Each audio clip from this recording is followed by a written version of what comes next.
So, they put that money into like R&D for back engineering alien spacecrafts like S4. Yeah. That's, it's a lot of money getting pumped into those departments that you know nothing about.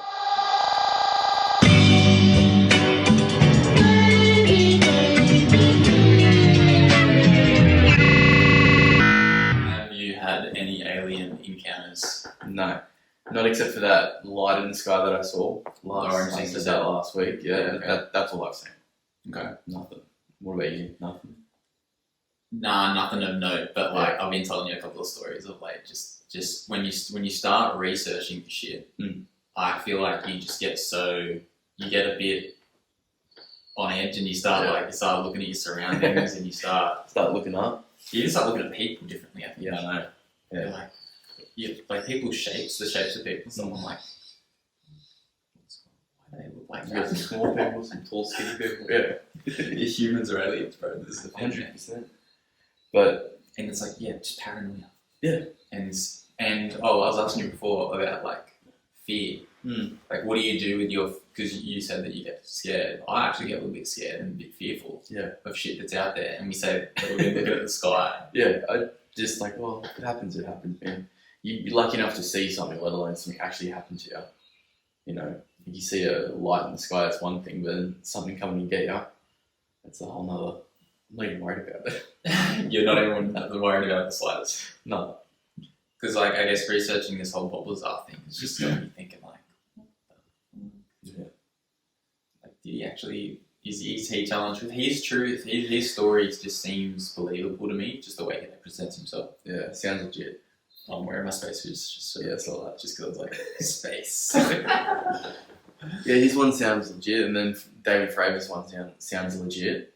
Oh, dude, like, his one is the way, because he's just like a commander, and he's just like real straightforward. Yeah, he's like not even this is what what I I saw. saw. He's not interested in UFOs or aliens at all.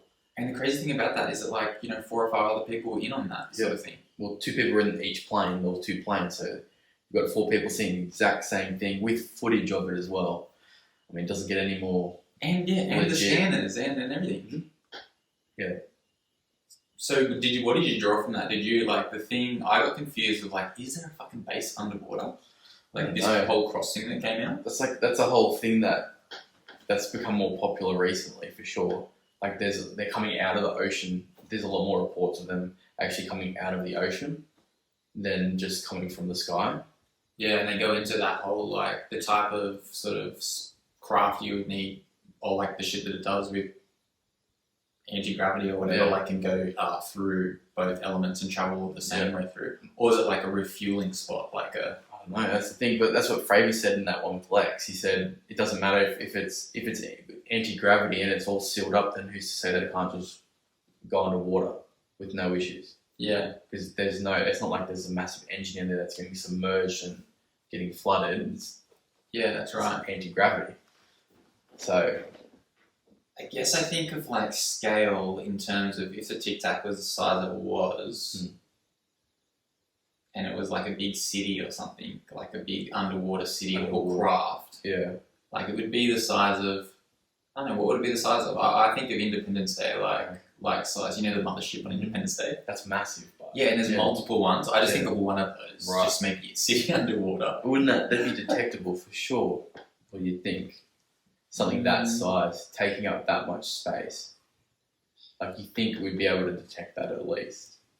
Something like a little ship. That big, Something like a little ship's hard enough to kind of track. They can get them on radar, but, it's about it. Well, maybe the tracking systems are better. Oh, maybe the invisibility cloaks are better or something like that. And maybe even if they are spotted, it's just the same thing. They can just go... Just disappear. Yeah, true. Like, I showed you the footage of that triangle one, eh? Yeah. The TR... That was... Is it TR-383 or TR-38 or something? Yeah, black triangle. Dude, that's crazy, that one. Do you reckon that's real? It looks... I don't know, like, it looks real. It looks real, I don't know if it's real. Too good to be true, isn't it? The flash out at the end where it just goes full white and your screen just, like, goes white, that looks edited to me. Yeah. Like, what would do that? If that's happening and it's, like, that bright, you wouldn't be still focusing on it. You'd look away and the camera would shake. That was focused on it straight away. As soon as it started to blow up, he zoomed out. And yeah. Then, that energy ball thing. Looks pretty good, but Just being explained by a couple of them, like that's just the only sighting, whatever. yeah. No, that's maybe that was modelled off someone talking. Yeah, about it. that one is super popular. Like people see that one heaps, but that one could just I don't know. That one could just be like a government like Craft. Yeah, could just be like a new except for that flash that could be edited, but that could be just like a new prototype jet or Yeah. I don't know. Well, fuck. This is the thing where we get. Like a this is why it's nuclear-powered scary. fucking This is why it's scary. It's because the whole Ukraine-Russia thing's going on. Yeah, This is why it makes it scary, even though it's like, it's sort of that's not the news you're being fed. yeah. Well, that's yeah. But you're like, if you look back at these, because we're talking about the history of it. I've never been like, I haven't been told about the history of it or whatever. Yeah. So it was just like, Russia and Germany was some crazy shit back in the day with scientists and all that sort of thing. Yeah. Shit got real. They started inventing some really like trippy shit, and then Cold War happened. Yeah. And then in that time, Rosweld happened. Mm-hmm. And then so the United States military gets splits up into 3 different things instead of one sort of unit. Yep. And then this whole paperclip thing where the States tries to recruit, is the word recruit? Like it sounds like recruit, hey? Yeah, recruit, I guess. So they had full hardcore German Nazis recruited from these to German war camps or whatever. They put most of them in the space program. Yeah. And then others went to other different fields. And these are full scientists, like fully blown, like top of the range in the world scientists. Scientists, engineers and technicians. And you were telling me that the States got a hold of 1,600? 1,600, yeah. But I'm pretty sure I read that the Russians got hold of 6,000. But it might be like 3,000, 2,500 because of all their families and that. So it might be. That's what's scary. Yeah, yeah. But it's funny. I was reading about the actual list. Yeah. The list was found in. It was stuffed into like a bathroom, like behind a bathroom toilet. Right. I can't remember. It was at some facility in Germany. Okay. It was at a facility in Germany, and it was like stuffed behind this toilet, and it was found. And whoever found it must have had contact with Americans because they gave it to the American government, and then from there, the government combed through the whole list, made their own list of who they want, and then they went from there. So it was this in Germany at the time? The list was, because the Germans put a list together because towards the end of the war, because they were losing, so towards the end of the war they were running out of resources and weapons and that, so they got a list of all of their top scientists, like their academic minds and all that, because everyone in Germany they weren't doing those jobs anymore. They were working at a bakery or driving a truck or. Right. So they went through this whole list, found all of these people, contacted them, found out what their political affiliation was at the time, and the ones that were on, pro-Hitler or wanted to work, they got them in and went from there, and then that list was found and given to the Americans. And then the Americans took off who they wanted, and I guess somehow it got to the Russians as well. So, or maybe the Russians just took the rest of whoever was there. I guess the craziest thing about the story was at the time, the Germans were basically the devil, we were basically the bad guys, right? Yeah. But then we were recruiting these dudes and just giving them these Nazis this mad cushy job, over here, and where they almost were just free as long as they worked. Mm-hmm. Or it's not even that we were slaves, because we were sort of taking them out of a bad situation as well. I'm sure they were getting paid. Yeah, I'm sure they got given houses and all their documents were sorted because they were coming over by the government. Yeah. Yeah. All for an effort to have the best technology to get to weapon space. Systems. Or to get to space. Yeah, which is fucking ridiculous. And, I guess you could say and weapons, because it was they were doing some crazy shit on they ships. were. Yeah. They were fucking taking the odour out of gases and then silent gassing them and they were tweaking that to make it better. And what was this? Was it something from Braun? Oh, Warner von Braun. Warner von Braun. Yeah. This is a guy that came to the States. Yeah. And he was directly linked to this thing where they would hang the 5 slowest Jews. At the camp, because he worked at a. That's so crazy, man. So they said that on the top of the Americans' list was him. They wanted him over anybody else because he worked at a facility in Germany working on like propulsion and jet engines and all that. So they wanted him for the space program so they could, have a head start on technologies. But yeah, they would hang the 5 slowest Jews every single day at that concentration camp to send a message, I guess. So the other ones to work harder. Yeah. Dude, that's a whole nother beast, whole journey, man. Yeah. So NASA was essentially run by German Nazis for I don't know how many years after they started. You would assume, I don't know if it's like in science, it's like the people that are smart generally pass on the smart information to their and the fruits of their loins. You know what I mean? And then they would, I don't know if they married like American chicks or. I'd say so, unless they had families. Or if they were chicks and they married, I don't know, I didn't come across any chick scientists. There were a few. Yeah, there were a few. What's that movie? I can't remember what it's called. It's like these 3 women in the space program. Oh, yeah. It's an Australian one. No, it's American. Can't remember what it's called. Good movie. Yeah, okay. Yeah. I think I can see like the cover. mathematicians or something. Yeah, okay. Yeah. Really good. But very rare. You didn't do history at school, eh? Yeah, I did history, but... Oh, you did history? Shit, yeah. What did you learn about? Just ancient Rome or something? Yeah, I think I only did a term of year 11 and it was ancient Greece. Okay, that's pretty cool. Yeah, it's pretty cool. And they were talking about doing a trip over to Greece. Oh, yeah? Yeah, which I don't think ever happened, but that would have been really cool to do. And so were you learning about I don't know, what's his name? Is that Caesar? Is that I never remember, bro. I didn't pay attention at school. Yeah, okay. Even history, which I was interested in, just the way it was taught, I wasn't interested.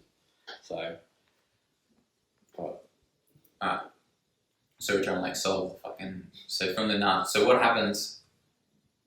We got the Cold War. Mm-hmm. We got Roswell happening around there. Maybe let's talk about Roswell quickly because that's pretty freaky. Is that 1947? 47, yeah.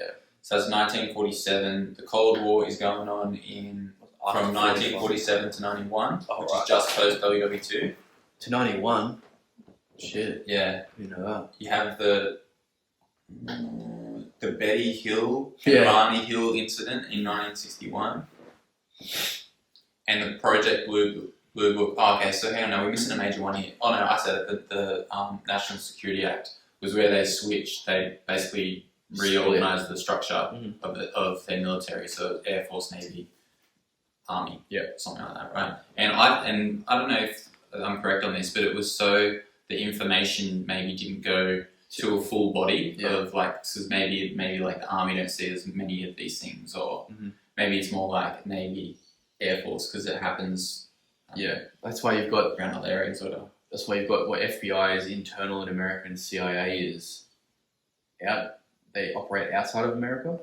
Right. Okay. So you've got those 2 separate things. So those 2 departments, they don't talk to each other. Yeah. Famously, so they don't share information about pretty much anything.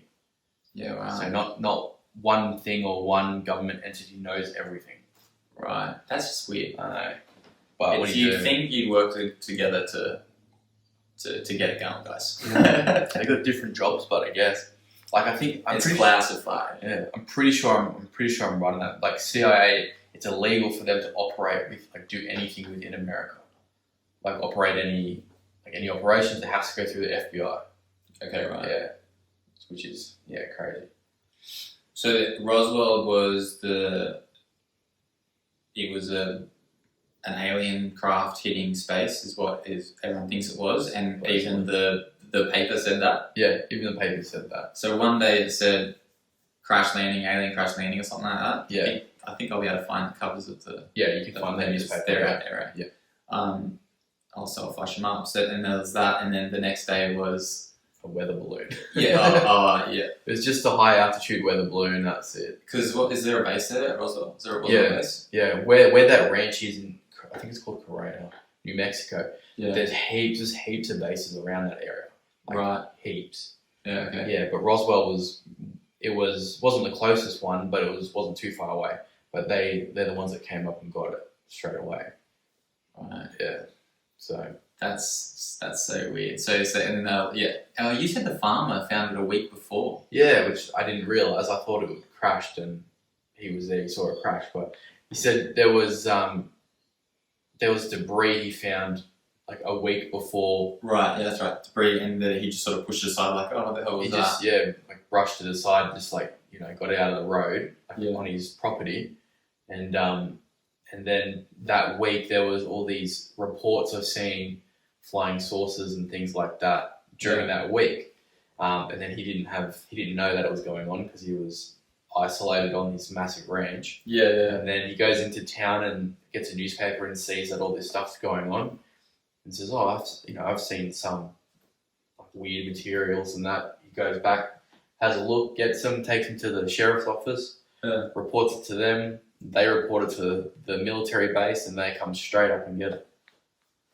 They say the materials being there, that doesn't make sense. They listed him in there as like aluminium type foil, right? Right. Yeah. And wood. Wood. Yeah, and wood. That's weird. That's weird. So I was like, well, that doesn't really make sense. They're not using wood for a spacecraft. What if it was alien trees, bro? Well, I don't know. They would have carbon dated the wood, and they would have done tests on the wood. I'm sure. Yeah. That doesn't make sense. Yeah, because there's photos of the actual. Yeah, the wreck. So the wreck. Yeah, that one that's in the office where he's like holding it. Yeah. What if it was like? The funding sort of relied on these guys at the base there. Yeah. And so they just put out some sort of funny thing like, oh, let's make it look like we're picking up something.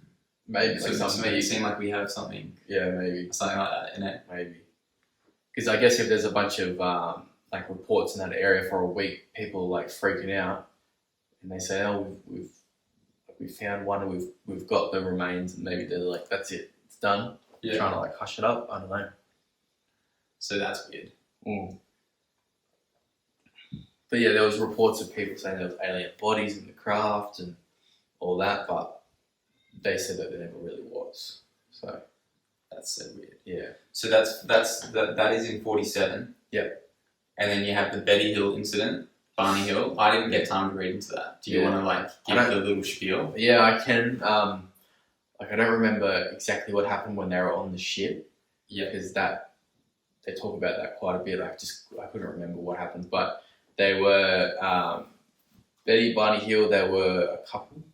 I get paranoid because he's got the same name as me. I've only met 2 other Barneys in my life. Oh, really? Yeah. So I don't know. Sometimes how you read and shit, you're like, the story's speaking to me, man. That dude has my fucking name. That's just so weird. Yeah, I never even put that together. And people just like, oh well, Barney was a popular name before fucking you got it. Yeah. Yeah, but it's not like you hear it all the time. Yeah. By Betty and Barney Hill, they were, was it 63? 61? Yeah, 61, 1961. 61. They're driving home from somewhere. Driving home on the road, and they see this massive light from the sky come down.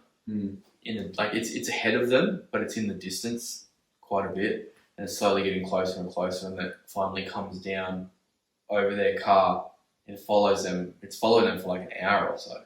Yeah. This light, whatever it is, and it finally comes down, and there's a massive bright light, and I think that's it. I don't really remember anything else other than waking up on the ship, and then all of that kind of takes place. But I've got to look back into what happens on the ship because it is pretty trippy.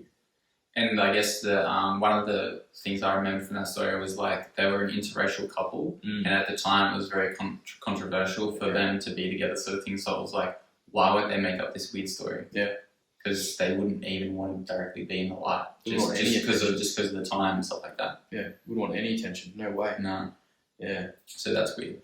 That is weird. And then, like I said, I can't remember what happens on the ship, but it is pretty intense because they've got like the audio tapes of them talking about it under therapy. Look at this, yeah. I've got to find that podcast and send it to you because they're actually talking about it, like talking through it as if they're experiencing it again.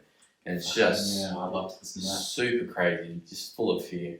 Yeah. But they come out of that, they snap out of that, or they get returned back to where their car or whatever. But they're still in their car driving, and they've driven like I think they've driven like quite a long distance in that time period. I can't remember. Really? I think so there's they're like still driving essentially the whole time, or their car's been moved and then still. well, that's the thing. Yeah, as far as I can remember, still going. yeah, as far as I can remember, that's the case. And then it was like a 5-hour time gap or something. Pretty sure it was Put him in bit the of time. trains, bro. Yeah, Just like zombed out. it's just like, and then you just Yeah, you still do it functioning, but your brain's taken over with a story or something, or like being the like an image. Yeah. I'm pretty sure that's the case. I'm pretty sure there's like a 5-hour gap or something like that. That's weird. I didn't realize I was still driving. Yeah, I know they were still in their car. I'm pretty sure they were driving. Like they woke up and they were like driving still. I'm pretty sure they were definitely in their car when they woke up. So Alright, so we gotta check that one out. yeah, Maybe that's the next one. So like 61, you got 61 in between 47 and 90, 91. That's crazy. That it was like I didn't realize I was a year old when that shit Yeah. finished. I wasn't even alive yet. So that's when the Cold War comes to an end. They call it the Cold War because it never really, there was small feuds over, I think, basically what countries are doing what. This is like the just desoling of the Soviet Union. They were trying to break it down. Yeah. Yeah. And they call it cold because it was never like a full on, it never heated up to a full blown war. It was just like weird tactical movements. That's what my understanding of it. There's probably way more to it than that, but like Yeah, but they were on like high alert for years, like nuclear threats and all that for years. yeah, Which so is it's pretty full on. yeah, it's not like Russia and Ukraine where that's a hot war. Like people are dying and bombs are going off, and Yeah, it's never like that. Which it almost was because of the Cuban Missile Crisis, but because that was backed by there was Cubans in there, but I'm pretty sure the Russians were funding them. I'm pretty sure. okay. Could be wrong about that, but Dude, I'm gonna do like a massive like history sweep. crazy. There's so much I don't know. Well, it's like all that times with that Kennedy assassination, all that. That's there's a whole other rabbit hole to jump down. We've been to the spot where he got shot. Oh, you have? Yeah, we went there and we got a picture with Gex. Where he died. It's pretty cool. They have like a sick museum up there, and it's you sort of go up and you can see where he was hunting out to snipe him down, and that like it's almost like I don't know if I think they rebuilt the building, but like they rebuilt it so he was like here. They recreated that room, that floor where he's at, and the boxes are in the same spot and everything. Yeah, and they have the shells. Sort of, They got the shells there as I well. think there were shells on the floor. I can't remember. They probably was a would long have. time ago, but it was cool. That's cool. Weird vibe. You see the grassy knoll. I was gonna say, did you go to the grassy knoll? Yeah. Is there anything there? It's just a wooden fence and just a hill almost. Would have been a perfect spot to kill someone. Like if you were just because you would have only been like 20 meters away or something like that. Like you just almost walk out and go bang. Easy shot. Yeah, easy shot. Mm. But it's like a second coming sort of thing, isn't it? Well, that's the thing. Like I don't think the killing shot was from the book depository. I don't think that at all.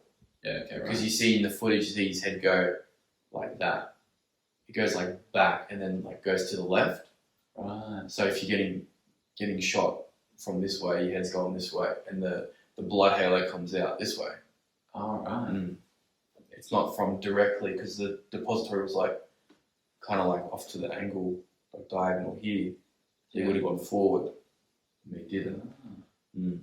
Have they done like what if the bullet sort of It can happen. ricocheted or like it went through? Do you guys? I don't know. Actually, haven't seen the coroner's report or anything. Did it like? The coroner's report's fucked, bro. It's been tampered with 100%. Oh yeah. Yeah.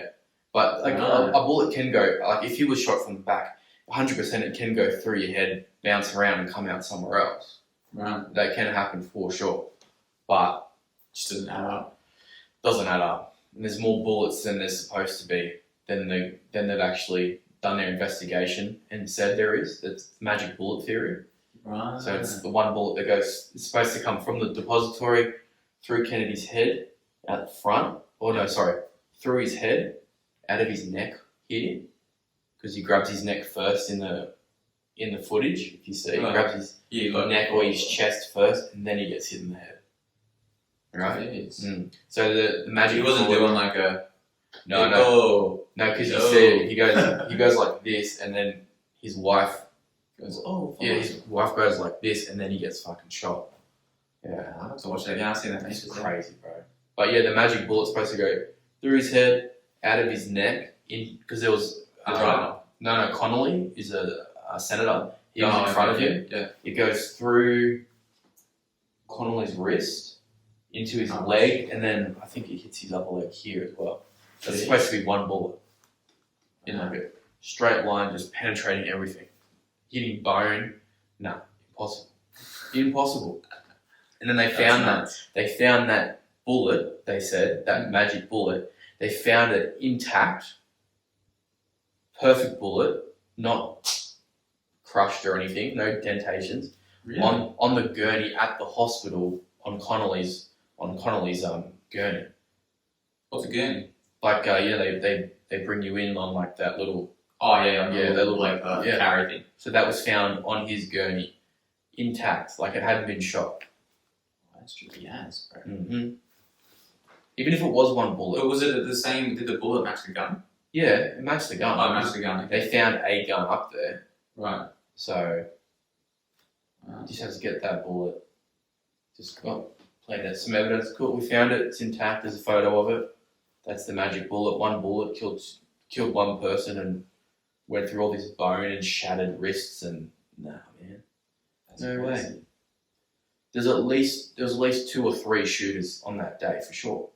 Yeah. Because you had one from the side of Grassy Knoll, one from the top at the depository, and then either one at the front on the bypass, which I don't think was there, and another one on the building, kind of over to the right. To the right, yeah. Looking back. Yeah. Because that's where the camera is, sort of looking forward over on them. Yeah. Sort of down like that, and they're coming in their car like that. Yeah. Wow. Yeah, because you get shot first in the chest, and then the second one comes through, I think, from the Grassy Knoll into the head and then out. Wow. Do you ever watch that again? It's pretty brutal to watch. So how did we get to Kennedy's? Because of the space race and Project Blue Book and all that. Okay. That was Man, that's a whole nother fun thing. I know.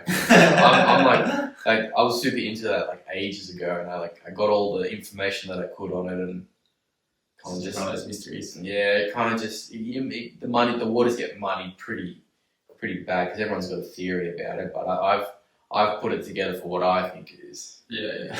Okay. But yeah. So we're at Barney Hill. We just talked about Cold War. You got the Travis Walton story. I'll throw that in here because that was pretty cool. What was that 70? That's 75. Yeah. And then because we're leading up here to the Bob Lazar story, which is sort of what was like that was the anchor around this podcast. So talking about the Bob Lazar story because that is weird. The Travis Walton one, though, quickly was pretty cool. It's pretty cool. Do you believe him? I don't know, man. Like, I want to believe him. I feel like he's pretty genuine. Just like watching his body language and the way he was talking about it. He tells it very frankly, you know. Yeah, like he still seems pretty terrified when he's talking about it because he says it a few times. Like he was so scared and he said he was catatonic for like a couple of weeks after he couldn't speak and. Yeah, well, they didn't even take him to. I don't even think they took him to a police station because he didn't want to report it or whatever. His brother said like. I don't want the police to get a hold of him because they're just gonna get him to confess about probably like everything he saw, or he's not in the right frame of mind as to where he was because he was missing for 5 days. So if he goes to the police straight away, freaking out, can't really speak, they might send him to a fucking loony bin or something. Yeah. So, and that's a crazy one. And so he actually gets caught by not caught. Is it caught? He gets stunned. Basically, he gets stunned by the ship, sort of thing, and then he sort of, I guess, he's like, "Oh shit!" I mean, he's like explosive. He said he explained it like an explosive sort of thing on his chest. Yeah. And then next minute, he like up in the like I just think of like a classic space probe, like what we call like alien probing like situation where you're on a sterile, there's nothing around. Yeah. Nothing around, and there's a glass rod Yeah. Like, this is starting to sound like a bit of a sci-fi book or novel. Because he does talk about that movie a bit, eh? He talks about that movie that was made quite a bit. Yeah, the one he was in. Yeah, or the one that was made about him. Yeah, he does. Yeah, is he trying to sell it? I think so, man. Because did you finish it? I think I had like half an hour to go, maybe 20 minutes. Because right at the end, he fill in the gaps. He gives Joe like, oh, here's a movie poster. He goes, I can sign it for you if you want. Oh. Like, he said that, I was like, oh man, that just sounds. It sounds kind of dirty. Like, don't. Is he getting cuts off the guy who he sold the story to? I mean, the movie came out a while ago. This is another thing with the whole like alien thing. The people involved, or people who tell their stories, it's a big thing for them to be like, oh, we're not selling you our story. Like, I do this for free. Like, it's a lot of that going on. Yeah. And so in his story, I guess when he's doing stuff like that, you're like, come on, bro. Yeah. Because when I heard that, I was like, oh, that's just, don't say that, man. It just makes your story sound less credible. Yeah. You're already trying to push an agenda or something, right? Yeah. But the Bob Lazar one, I don't know. Like, it sounded like, what does Travis Walton do? Actually, I actually didn't catch the profession. What does he do now? He was a lumberjack, obviously, at the time. I don't actually know what he does. He says he goes to a lot of conferences and that, so he's probably making money off his story, man. Yeah, he probably gets paid by small minorities to go and talk about. Well, they go to these like space conventions, like the alien conventions, and I reckon they're pretty deep in that. How interesting would that be to go and like be in one of those meetings? I feel so uncomfortable. Like I would think all these people, man, are fucking weird, but I'm here at the same time, so you never know. Hey, you might walk in there and they'd be like, you know, maybe they'd be really similar to us, and actually know a lot of shit. Probably like, would. Whoa, and then maybe they'd all have a story or something. Well, I bet you most of those people would have a story, eh? Like they've actually seen something. Well, they'd have crazy stories of getting abducted as well. Yeah, well, I think of like, I was like, where is all the shit that's happening in Australia? Like all this stuff sort of seems to take part over there. Yeah. I found a couple. Yes. Good. I found good. Yeah. I found. Are you talking about where the teacher saw it at the school? Yeah, the school. Yeah, where all the kids saw it as well. Yeah, like up to 70 kids saw it. They didn't just see it. They said that the aliens came out of the craft and they were like this far away from them. Yeah. Oh, this sounds also like the Zimbabwe story. Oh, it could be that one. Yeah, that's one. They get there. It's closed. They're closed, but I think that's the one where they see it. That's one. Yes. I didn't even go down that rabbit hole. Bro, that sounds awesome. Yeah, but they went and talked to like 10 kids that were there at that day, like 20 years after the fact. They all have the exact same story still. Heck, that's just true. And there was heaps of kids that saw it. Yeah. There was like a group of 60 people or something. I heard they're making a movie about that. Oh, really? About the Zimbabwe one, yeah. That'd be interesting. So, like, it's a good concept, but where do you go from that, like, in a whole movie? Yeah. You know, but... Yeah, so I was like, Australia, I was like, what to go, like, have you heard of any other ones? Cause I've only heard of that school. Yeah, okay. Yeah. I was like, what's to go? What is just like the portal there, or, you know, is the portal closer to there, or is that just where the government allows space for them to do their things? Maybe. Because, like, we can go down, like, Skinwalker here, because that's pretty fucking trippy. But are we up to Skinwalker? Yeah. No, that's a bit further. It's a bit further. Yeah. So got the Bob Lazar Story. Yeah. Because, man, some of the shit that goes on at Skinwalker, and this is close to Area 51. I actually didn't get the demograph on it. I don't actually know. I can look it up. I just assume it's all in this valley, like. I just assume it's in the middle of America, or like down south somewhere. Just where there's heaps of space, you know. Yeah. I don't exactly know. I feel like it's. I was gonna say Arizona, but I don't think that's right. But somewhere like in the Midwest, I'm pretty sure. And when they use the word ranch, you're thinking like Texas or like, you know. I don't know. But all their farms over there are called ranches. So yeah, they just Yeah. And so the Bob Lazar Story, I don't know if we go into telling about the Bob Lazar Story, or if we just go, what do you think? I don't know, you could sort of lead us to like propulsion systems, because that's what he's about. Yeah. So his story's whack. It comes out in like the original one is 1989, where he's like they cover his face and he's just like in a car sort of thing telling the story. Yeah. And George Knapp is interviewing him. Yeah. So the trifecta in the Joe Rogan podcast are the first one is Bob. Mm-hmm. Bob Jeremy, Corbell. Yeah. The second one is Jeremy. David Fravor. What's the second one? Mm-hmm. David Fravor, and then the third one is George Knapp. Yeah, that one seems interesting. That one's interesting. And so we watched all of those, and I don't know, the Lazar Story. I don't know. I guess the first video is pretty crazy. Yeah. In that one, I guess the differences are that he says that he sees arms. Like he says he sees a little alien or something like that. Yeah, like when he's walking around the facility. Yeah. Yeah. I haven't heard him speak about that from himself. I've only heard it through that George Knapp one. But I'm sure there's I'm sure there's like video or audio out there of him talking about that. Yeah, I think that's the original. That's the original George Knapp one. But then on the next time, I don't know. I haven't heard his story in between that and Joe Rogan because Joe asked that question and I was like, oh. So the story has changed here a little bit that he saw little arms or whatever. They were talking to something. Or I feel like he's doubting himself now because he's probably like, I probably didn't see that. Yeah. You know what I mean? But at the time, I don't know, because you're in a different headspace. You're walking around a top secret facility working on alien technology, and you might see a fucking alien in the next room. Yeah. You know, like if you're that close to something that's inconceivable. Yeah. I mean, your headspace. Yeah. You just like jacked up. What is real? Like what is real? Maybe you'd be asking yourself. Yeah.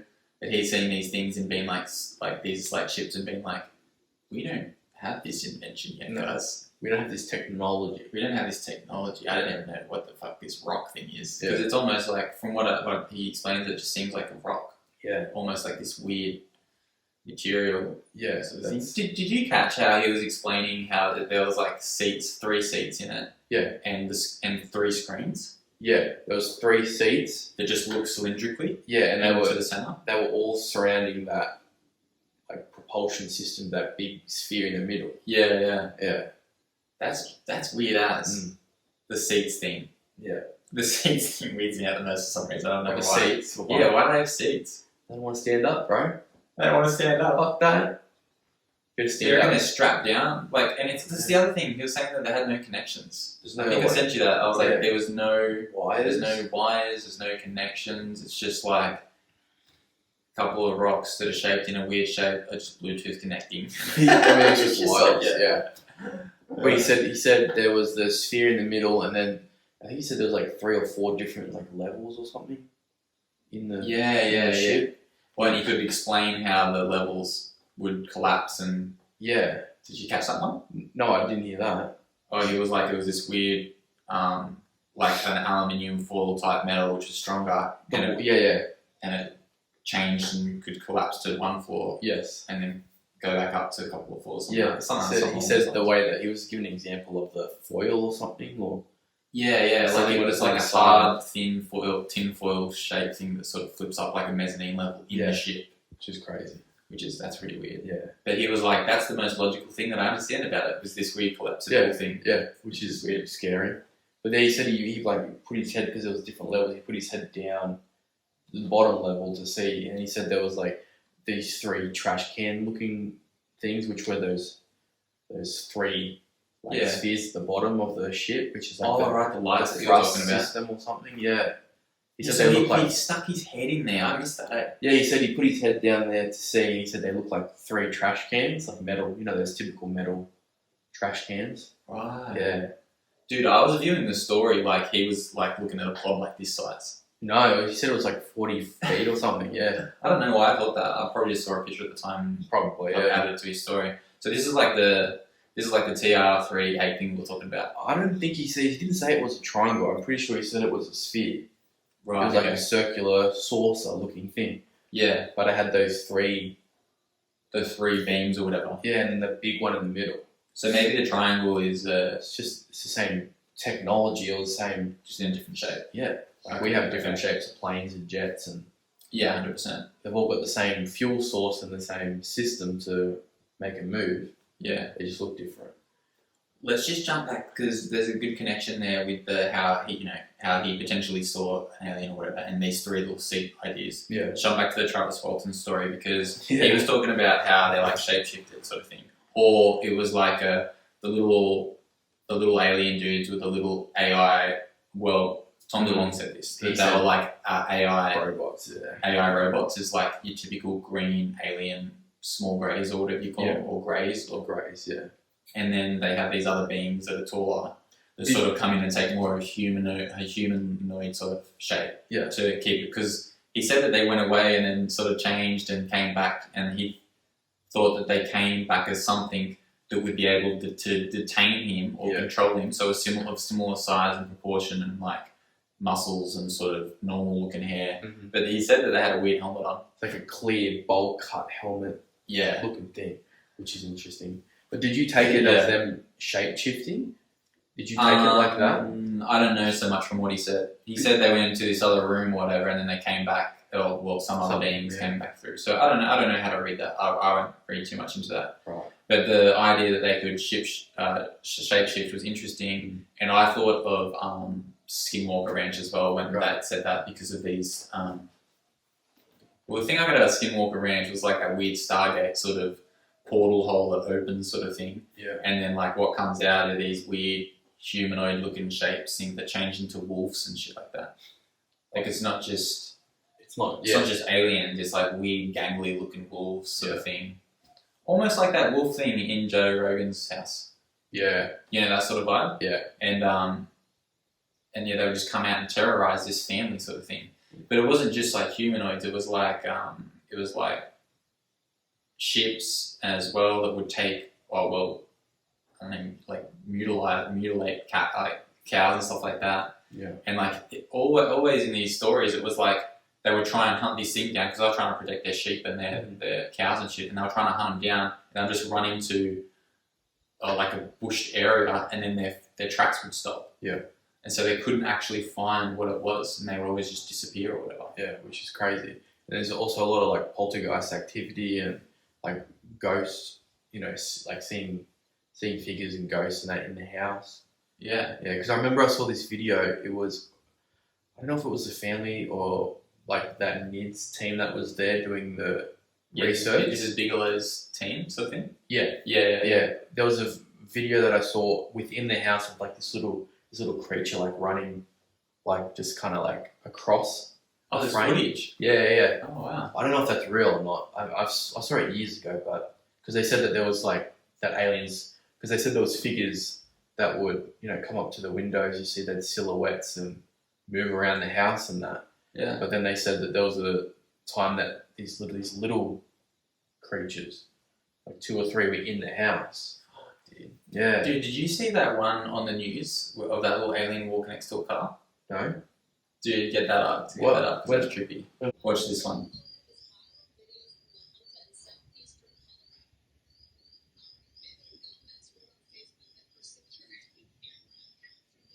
You haven't seen this one? Bro, what the fuck is that? Yeah, I know, that's so weird. It looks so real.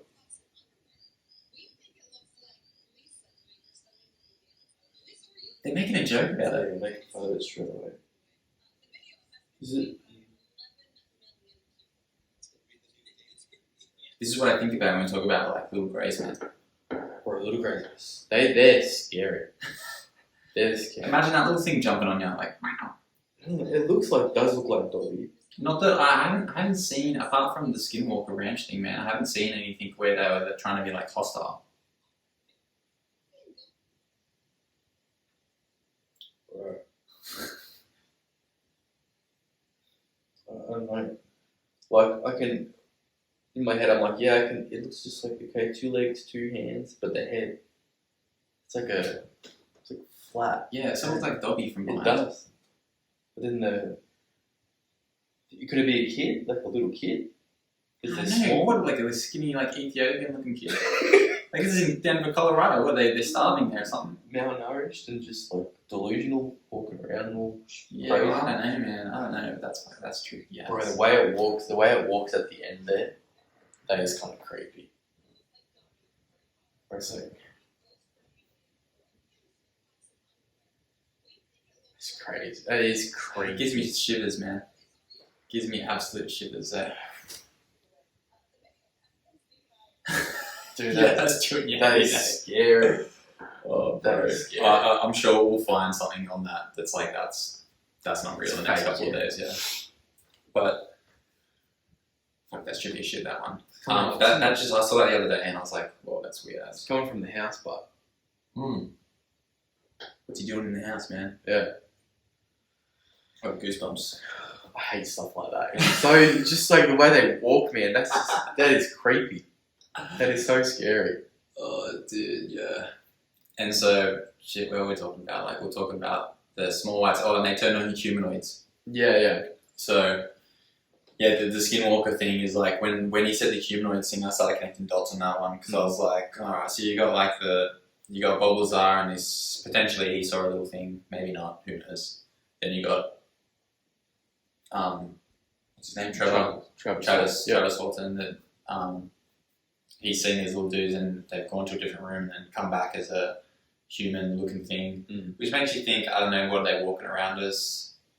Like, I remember reading some shit back in the day when Tom DeLonge was pretty like To the Stars or whatever. Yeah. He was talking about, you know, these tall whites that just are like wiser beings that sort of hang out at Area 51 and walk around and teach humans like what's going on and stuff. Right. This is ages ago. I haven't like researched this in the last couple of days, but this is some weird thing that I remember. Right.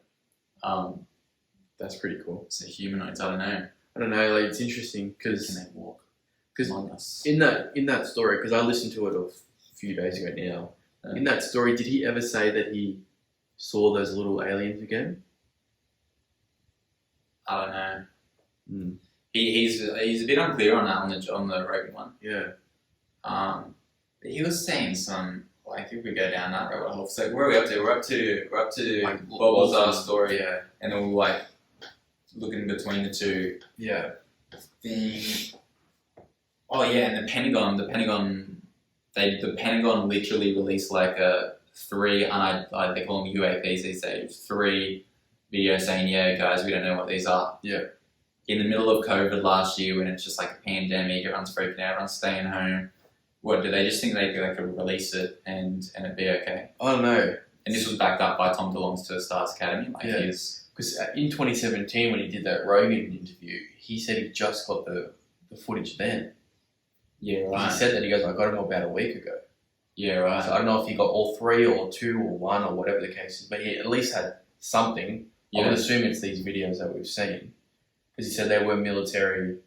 He said they were military footage, and he said you can hear the people in the footage who got the actual footage. Oh, is that all the Tic Tac or these other things? Well, you can all hear the pilot speaking. You can all see everything. So it could be one of the ones that we've seen. Yeah. But if that's the case, if that's the case, you got it in 2017. Wow. And then it's come out in what, 2019 or 2021? 2021. Oh, well, I don't know if it got leaked. Did it get leaked? It got released properly by the Pentagon. Yeah, I can't remember if it got leaked pre the Pentagon thing. I don't know. Maybe it did.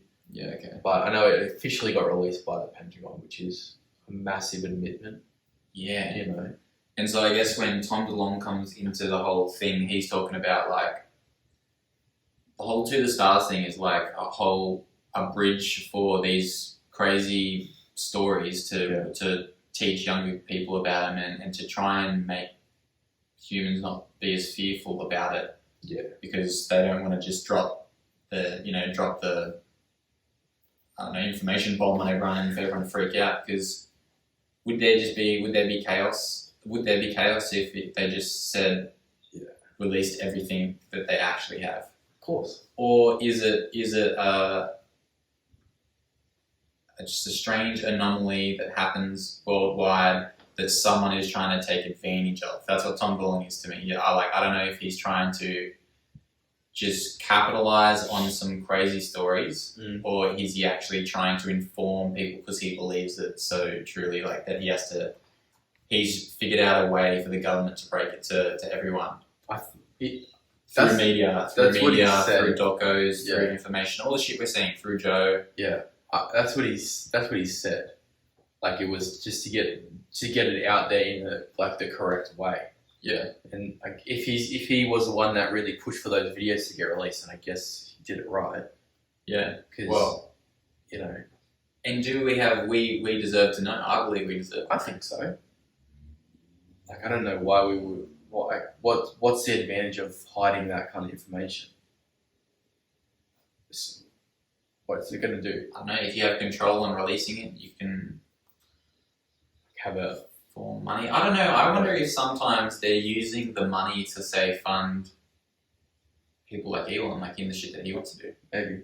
I think that as well. Maybe because they've got a full black budget. They've got their normal budget, and they've got the black budget as well, which is like off books for a lot of different departments that aren't on the books as such. So they put that money into like R&D for back engineering alien spacecrafts like S4. Yeah. That's it's a lot of money getting pumped into those departments that you know nothing about. So, and then the other thought is, are we pumping those ideas out to continue increasing the creativity in people to discover or like to invent these sorts of things, these propulsion like gravity spaceships, so we can travel more effectively? Possibly. And so it's like they put it out so it's graspable, and then it pushes technology or it pushes people that see it, or the people that kind of woodworks to explain how shit works. Possibly. I don't know. I don't think the government's that smart. I don't think they think ahead like that. And then if we go back to these Greek gods, like the whole Atlantis idea that I was telling you earlier, because we'll go briefly on that, like the whole Tom Long rattles his story off in Joe Rogan. Go check it out because it's really trippy. And he drops a lot of like hints sort of thing. And he says that around the Atlantis time, there was a global catastrophe, and they had to move a civilization from here to another time and space or whatever. And it was like this portal of Atlantis, and they kept an outpost here, and those outposts were the Greek gods. Right. And so, has the outpost been, just going with that idea for a second, has the outpost left here? Is it their job to bring us up to speed? Just because like it was catastrophical, and we had to maybe at that time we had to go off and let's just say it was the first trip. Like they went to, let's just go with Mars because I don't know where else to go. They went somewhere else where they could exist and prosper because they knew that the timeline here was going to fail. Right. But they left an outpost here to be like, oh, well, you guys stay and you guys try and bring this civilization up to see how you can go with them. Right. Almost like to say that, they're apes, just watch them, encourage them, drop some shit around the joint. Maybe, I don't know, we could go then from there to fucking with like humans, DNA and shit like that. Well, yeah, that's what we were talking about the other day. Yeah, I know. That's another note that I had as well. It's another possibility of like genetic interference. Yeah, genetic modification. And that's crazy that we were talking about that double brain thing the other day. Yeah. Because I find it funny because there was, I was telling you about those hieroglyphs that they had in Egypt of like little spacecraft, and another one was like one that looked like a helicopter as well. So they had all these things. So who's to say that they haven't been coming here for like centuries? Yeah, wasn't it Greek? There was Greek writing on that propulsion system they found at Roswell. Yeah, apparently. That's weird that you said it had wood in it, eh? That freaks me out. That's what they said, so unless that's just incorrect. That doesn't seem legit, eh? No, that's, as soon as it said wood, and the aluminium, which is like, it looks like aluminium, but it was like this weird material that was, like, it was super flexible and was like extremely hard to rip and break, and yeah, right. That's like I just think of like the fabric of space-time. When you say that, it's like that. It's like this weird silvery wavy thing. Oh wow, that's weird. Yeah, but yeah, who's to say that they haven't been coming for like millennia before even when the dinosaurs were around or when the humans were? Yeah, did you see that thing they found a dinosaur footprint with a human footprint? Oh yes, yeah. I was saying that maybe there were civilizations that came and walked around with dinosaurs. Yeah. Imagine it was like a museum, like Earth was a museum for like a different civilization. Yeah. And they just went down and would just walk and just suss it out. Like, it was like, get your ticket to the zoo, get your ticket to the museum, guys. Yeah, as time goes on, it's a different attraction every time. And maybe they're more advanced, or maybe there's multiple, and maybe they work collaboratively. Yeah. Do you think it's more than one? More than one civilization that's coming here, if they are coming here? Oh, like a different race of. Yeah. I would say so. I don't know. It's hard to say. I mean, I want to say yeah. It seems obviously there'd be more. There'd be more possibility of different races out there for sure. But why come here? If you can go to another planet, like another alien planet that's on the same level as they are, if they can travel through time, and if they've got all these other crazy technologies and materials, why would you come here? What, just check out what's going on, see how these planets, where they're up in their evolution stage? Life is interesting. I don't know. Maybe it's in everyone's it's in everyone's nature to observe and study because it's just life. I don't know. Do you think they would? Do you think like if a civilization would have like that sort of thinking towards themselves, like, oh wow, it's amazing that we're alive. Like, yeah, 100%. Yeah, I don't think you can get it if they've got these interstellar technologies and spacecraft. You have to get to that point where you need to think of it, where you want to be able to travel, where you like you've got this crazy material that you can turn into. Okay, this it has something to do with gravity. What's gravity? How does gravity work? How can we use it to get over there? Or you have to think about that kind of stuff. Is there life on this planet? If we can get there, is there, that might take us to like element 115, like when we're talking about. Imagine if, because this is like the, I guess this is the sort of element they found in Bob Lazar's findings in this sort of thing, and that was the power source for these crafts. Yeah. And maybe they came from a planet or something that had this, this powerful source as a natural resource. Yeah, like it has a natural resource, and then they develop life like that. Because everyone's trajectory of technology and everything would just be based on what's around you, and like we're so limited to your Earth or to your star or to your planet or whatever, to a little galaxy or corner of the universe. So it makes you wonder if they have a lot of it. Is it like as accessible as air? Is it like water? Is it? Well, maybe their planet is surrounded. Maybe they've got 4 moons instead of we've got 1. And maybe one of those moons is just made up of element 115, and they can just mine it from that planet. Yeah, maybe it's a meteor or something. Like that. Who knows? Like it's just like who knows? Yeah. You wouldn't know. It could be made out of their soil. Like their soil could be made out of element 115, or their mountains and rocks, and that's what it's made of. If it's such a natural resource and it can do what it can do, why wouldn't you base your civilization around that? Yeah. And so I wonder if the gods that they left here as the outposts, like, did they actually have powers? Like, because in the when did they say that was supposed to happen? Like, were we still monkeys, or were we? I don't know when Atlantis is. I actually didn't research when that is. I guess Atlantis is supposed to be like ancient Greece, or ancient before. I'm trying to think of Tomb Raider. It's supposed to be before ancient Greece. Yeah, okay. Because Plato talks about it. Yeah, I know Plato talks about it in his writings. He writes down about it and where he thinks it is and what it was. Oh, which means he got it from a story of someone, which means Plato is just BC, right? Just BC. Yeah. So say 150 BC maybe. I think I heard it from last week. Yeah, you might have it from last week. Which means that it sounds like a story because he's questioning where it is, which means, and then I guess you have to run up how far does Greek gods go back. Oh yeah, that's right. Ancient Greece, fucking hell.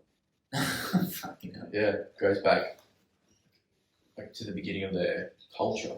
It makes more sense if aliens exist back then because you have people like, I can't even remember who came up with the original sketch of the solar system. But like it was in the, they were talking about it on that. It was around that time, like, I think that's BC. Yeah. I think that's BC. I don't know, that'd be interesting to find out. But yeah, like they've been told stories and started like writing some shit down and people have been, fantasizing about it or writing it down from stories they've read or whatever from the ancient Greeks. Makes sense. It does. But yeah, I find it ridiculous that they're only coming now because we have, nuclear weapons and the technology is starting to actually understand what a spacecraft is. And Are they coming to intercept that? Like, are they coming to intercept from us destroying ourselves? that's what people are saying. They're coming because they've realised that we've got we've got nukes. Yeah. So they're like, okay, well because they're always around. There's always reports around. Don't touch it. Like nuclear facilities or like air bases and things like that. They're always sighted around there. Yeah. So they're like, they're coming to monitor, The ants. They're coming to monitor the crazy ants. monkeys with world-killing weapons. Yeah. Because heaps of people talk about that. It's either going to be like we destroy ourselves or someone else will prevent us from destroying ourselves. Yeah. Or the sun will get so big that it'll just eat us up in, Elon said 500 million years, I think he said. Got a massive meteorite coming down, or That's the probability of us getting hit by something. Yeah, that's pretty high. That's pretty high. Or that caldera in Yellowstone National Park, that's ready to blow. Oh, really? Yeah. If that goes, then all of North America is Do you dead. mean it's ready to blow? Yellowstone National Park. I think it's Yeah. Yellowstone. I don't remember. I think it's Yellowstone. There's caldera, which is a volcano under the ground. Right. Massive. It's supposed to go off every so many years, and it's like well over that time that it's supposed to go off. So if that goes off, all of North America, Canada, America, is just destroyed, just from the sheer force, right? Wiped off the map, and then you've got South America, Europe, Russia. All of that is going to end up getting pretty much wiped out as well, because the amount of force that volcano is going to create is going to put this ash into the air that's going to last for like 4 or 5 years. Wow. So the sun's going to get blocked out. No agriculture is going to happen. No solar power. No nothing like that. Yeah. So that's more scary than anything else. Like, we're safe down here, luckily. I haven't heard that one, eh? That's crazy. That was Well done right now. scary, man. Really scary. Maybe that's the next podcast. That's interesting. Yeah. The next one is things that will potentially kill us. Everything. Everything. Oh, that's crazy. So we're talking about Tom DeLonge. Yeah, so he's now apparently in possession of this thing that. Oh, where did we get up to in his story before I go on down this little rant? I think we're talking about the gods, and that he was talking about that. He was dropping some other crazy little. Yeah, right. Oh, so things. I think it's good enough. Yeah, Atlantis is a pretty crazy idea. Yeah. And then the idea that we got all those Russian scientists and stuff, because it's like, well, if we got all the best scientists from this German place, Russia got some, we got some, the States got some. I'll show you this as well. It's like, well, how advanced are we? Like, if they were, because it sounded like Germany were doing a lot more than just like killing people. Like, it sounded like they were doing a lot more experiments than that. 100%. They were doing a lot of experiments. I think that's the Russian sleep experiment. You should look that up as well. That is scary shit. I don't know if it's 100% real, but if it is real, man, it's scary. Yeah, we have to do it on that, because that's like the hell on earth sort of thing that I think of. Like, it's just like this time and space when there's like this bunch of people just doing some crazy shit and just seeing what they could get out of. But yeah, Tom DeLonge found this rock that was like, it was really crazy. I wrote it down. He found this rock that had like 80 layers within like a few microns, and it was like a rare metallic element sort of thing, and they figured out that it needed to be invented in an anti-gravity place to make this thing exist, and so it needed non-gravity to be able to be manufactured. Wow. And then this rock as well, he reckons that if they can shoot a it's called a terahertz at it. Yeah. It loses mass. So the terahertz goes to this rock, and then the rock loses mass and floats, or like loses. I don't know if you can control it, have some sort of propulsion system on a sound wave, Right. Or if that's, or I don't actually know if it travels on the sound wave, or if Just it's like turn the frequency up and down to go like up and down. yeah. That's crazy. And that made me think of the Travis Walton story, because he says it wasn't like a sound, it was like a feeling. Like the when it takes off for it, it goes, Yeah. it was more of a feeling. Yeah. And I was like, man, maybe there's more in sound. Like the vibrations. Yeah. Yeah, right. I read heaps of docos on, or like research papers on anti-gravity and stuff like that. And Yes. People who are studying it, but they haven't figured it out yet. What they've seen, neither have they seen. Have you seen The Most Unknown doco on Netflix? No. They still haven't found antimatter. They know it exists. Yeah, well, it's all the stuff that we can't see. Yeah. And so that they don't know how to make it show up. We don't have the technology to actually see something that we know exists. But there's people out there trying to figure it out. Yeah. That's weird. I couldn't imagine doing that every day. Just like hurting your head so much. I need to do experiments. I know there's these it's the German bell. Yeah, dude, genetic engineering. Like, what do you think? Like at the start of the doubling of the brain, like they That's shit. Oh, okay. No, It doesn't look agile at all. I know. They were doing that in World War II. They'll build a man in World War Yeah. II. Wow, okay. So Is that a real picture? I think so, because that's the only one I can really see. It looks fake off The background. Just the light. That light there looks fake for some reason to me. Yeah. I don't know, maybe it's still here or something. That's interesting. Because I'm pretty sure I've seen that photo before. What's this writing on the sides? I don't know. That sort of looks Greek, eh? Or like it looks Weird. ancient. Yeah, it doesn't look German. Of course, the swastikas on there. Yeah. So whether that's real or not, because I have seen that photo a few times before. Whether it's real or not, I don't know. But they were definitely working on stuff like that. Yeah, right. Like that was the SS had their advanced technologies department. They were just trying to work on crazy weapons and things like that to win the war. It's weird there isn't more like sightings, or like maybe they weren't attacking necessarily with the types of things, but like I wonder if there's any sort of war stories from the time when there was a strange sort of something strange was used or something was spotted. Oh, right. You know what I mean? Right. There were definitely sightings during the war of like spacecrafts and that. Yeah. But like crazy weapons. I don't know. Like, I've never seen before weapons. I'm not sure. Maybe. Because these are like gnarly scientists that were like, I don't know, it just seems really old school. Like they were dudes that would like fence. They'd fence a lot, you know, and some of them had like, it was like some really Marvel shit, hey, like they had like dueling scars, they call them. Yeah. And so they're like dueling and fencing or whatever. And it was sort of like if you had a scar on your face, it was like a, yeah, like more scars. With a yelp. Some of these guys are fucking disfigured like crazy. Yeah. Yeah, just from like dueling just in the... I think it was even that Von dude has like a vicious scar here. I think he does. So these are just dudes from a different time, eh? Like a different, just like, I don't know. Like they're breaking down that... I don't know what they use, like the gas that they used to kill all those Jews. Like, yeah. They were trying to take the odor out of it. This thing that I was reading. They did take it out, so they couldn't smell it when they walked in. Yeah, and then there's dead. Fucked. It's crazy, man. But I can't remember. There was this. I think his nickname was like the Angel of Death or something. It was one of these doctors in one of these concentration camps, and he would go experiment on people. Yeah, right. Because they had all those Jews there, so they would just take them and experiment and do crazy things to them.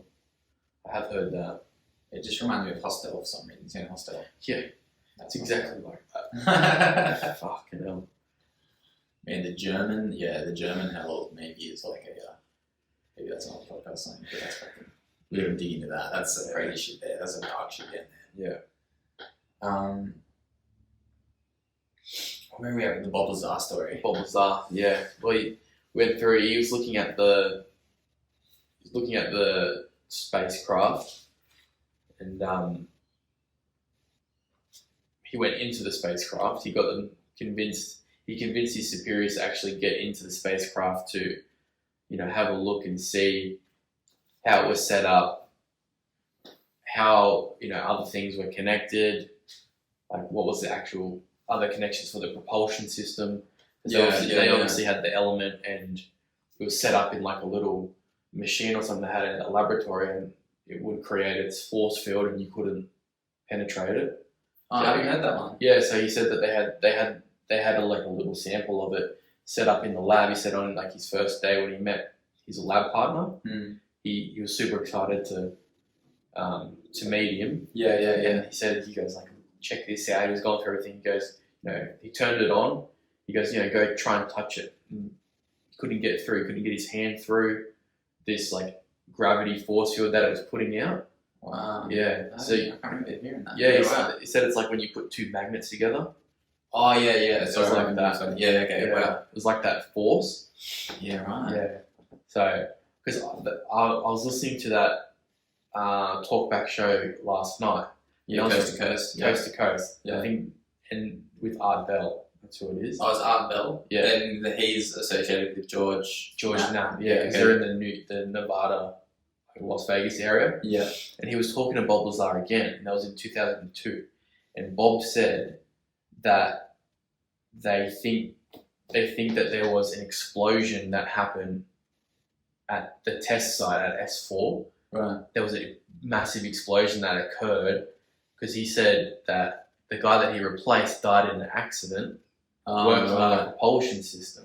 Okay. Yeah. So, and he said it then in 2002 that there was like a explosion that had occurred, and the Area 51 at the time had put out a statement to say that it was just like a nuclear test that they were doing, or like a bomb test or something like that. Right. Yeah. Yeah.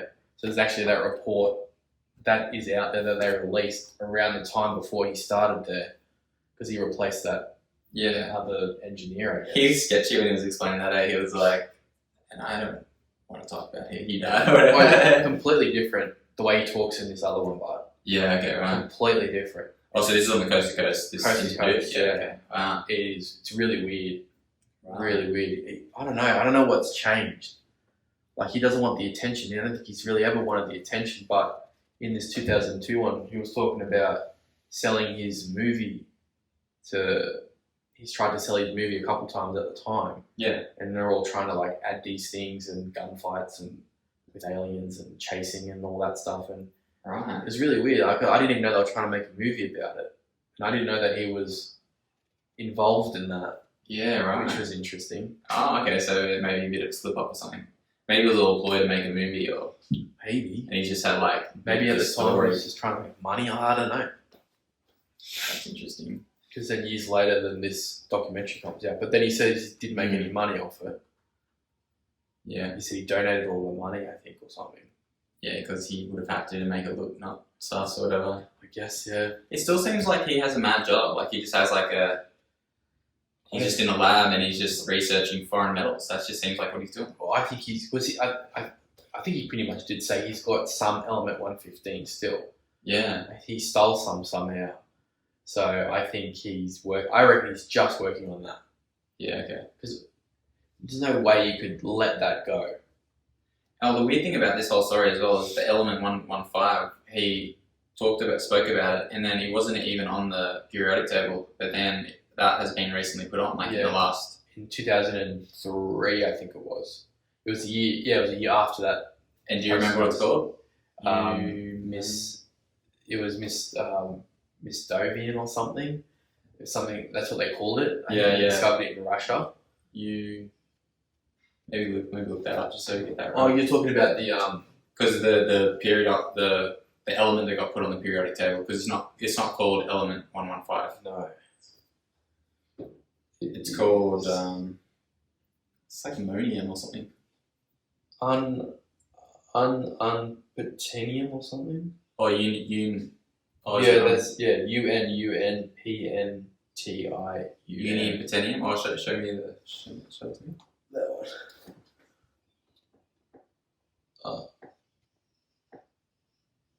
Ununpentium. Yeah. Ununpentium. That's so weird. So hard to pronounce. Ununpentium. Is it U? Is it UU? Is the little code? You know all the codes? Yeah, I think so. I can't find it on here, but And then it was Euphotanium, we call it. first synthesized in 2003, later named Moscovium. Oh, they later named it Moscovium. Yeah. Okay, there you go. And then it was stable for like a millionth of a second. Right. And then that was it. So this is the weird thing about the Lazar story. Like, you know, it's the original story, it's a crazy story, and then it just, over time, it becomes more credible with things that come out of things that he says. Even like the simple thing of the hand scanner. Yeah, the hand scanner was weird, yeah. They actually found a photo of it. They actually found the machine. Yeah, For it, and Jeremy Corbell showed him that in the doco. Yeah. And it measures the bones in your hand. Yeah, because it's like they're all unique or something. They're all unique, yeah. Which again makes sense, different lengths and everything like that. Yeah. You know, because they were using that machine at another site, another air base that was working on top secret, military planes. Mm. Yeah. So nothing like alien or anything, but just like another top secret facility. Okay. Yeah. That's interesting. So you've got that, and then the biggest one, which is the Element 115. Yeah. Which is crazy. He said that back in '89, and now it came out in 2003. Right. It seems like this is the answer to like the power source. You can somehow unlock the power source. Yeah. It's like have you looked into that large Hadron particle gun? What is it? No. The large Hadron. But it's like the super collider.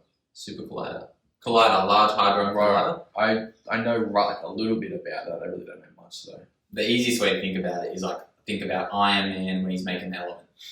Right. So it's like this big circular thing. Yeah. You've seen that, right? Yeah. I think that machine is based off this they call it the LHC, Right. Large Hadron Collider. Don't they like spin atoms? They just shoot particles and electrons at each other, and it creates. I don't know if they're trying to create antimatter specifically, but it's like they shoot 40 million electrons at each other in a thing I think it's in CERN, and it's like 27 kilometers long. You know how it's round in Iron Man? How it goes through his buildings and stuff? Yeah. I think that's what they're trying to make it look like. This hadron called. Can't say it right. Large. I think it's a large hadron collider. Collider or something like that. And yeah, it shoots together and then it creates something. Right. And so this thing is massive, and it's like there was actually some scientists that tried to prevent them from doing experiments on it because they might actually something will actually fuck up, like they'll make a black hole or something. Yeah, like that. black hole And it just goes shoop, yeah, and then it'll just like fold on itself. Terra space in reality or something. Yeah, it's fucking crazy. The thing that Tundalong was talking about with how they travel through time is crazy.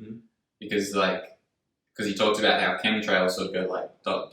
sort of thing, and then he tries to explain how they travel. And so, did you see that thing where he folds up the paper and he folds it up, and then it's like put a pen through it, and then when you open it back up, or if you draw a line and open it back up, it creates chemtrails like that, like they're going through time. Jump points. Yeah, that is crazy. That's crazy. Yes. So it's like, it's so weird. All this technology gets put in front of, or like the idea of this technology gets put in front of us, and it's like, you solve this. Yeah. I don't know. It's crazy to think about because, like, just that simple explanation, like that makes sense. You know, if you're folding space. Yeah. To get from one side of an infinite thing to the other side, or halfway through, or you know, you go these massive distances.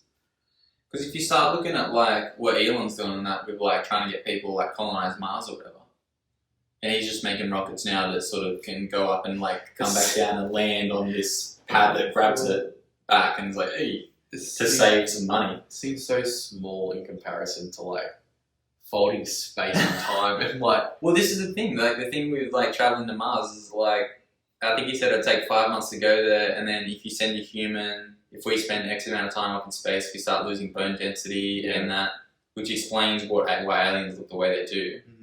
Because it's sort of the body that you are of mass or whatever, it sort of condenses because you're flying through space more time. There's less. Yeah.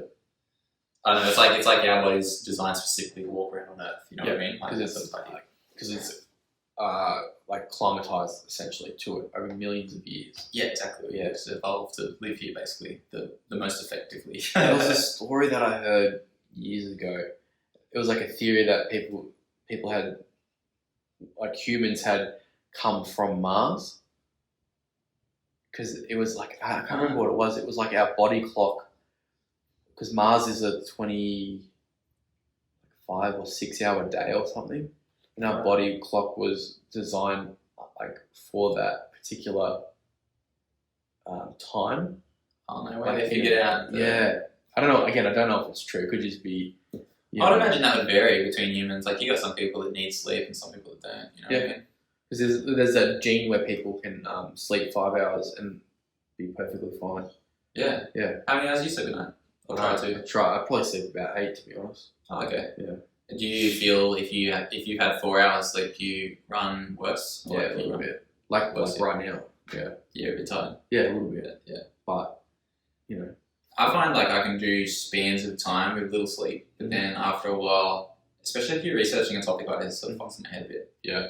But it seems interesting, but I'll get some good sleep after this. Yeah, that's right. I feel like my sleep always catches up. Like, it just has to catch up. Every podcast we come in here, we're just so tired because we're researching like ridiculously. But there's some crazy shit, man, that we're fucking I know, like, it's like... We were talking about this the other day, how like you go in and out of thinking about it. Yeah. Like, because I remember a time in my life when I was thinking about this as well, and I just sort of researched a whole bunch of things and thought, that was crazy. That was crazy. You get a little bit more paranoid, but then you're sort of like, oh, well, nothing I can do about it. Yeah, You just sort of write it off. It's like, you just got to live with it. You just got to live with the fact that it is what it is. Yeah. You know? Yeah. Because I remember every day I would come home and watch that channel, that Secure Team 10. Every day I would come home and I'd just watch, because he'd have a new video out every day, and it was like of some footage that someone had captured, you know, like in Mexico or, you know, in Europe somewhere, like this craft or something in the sky.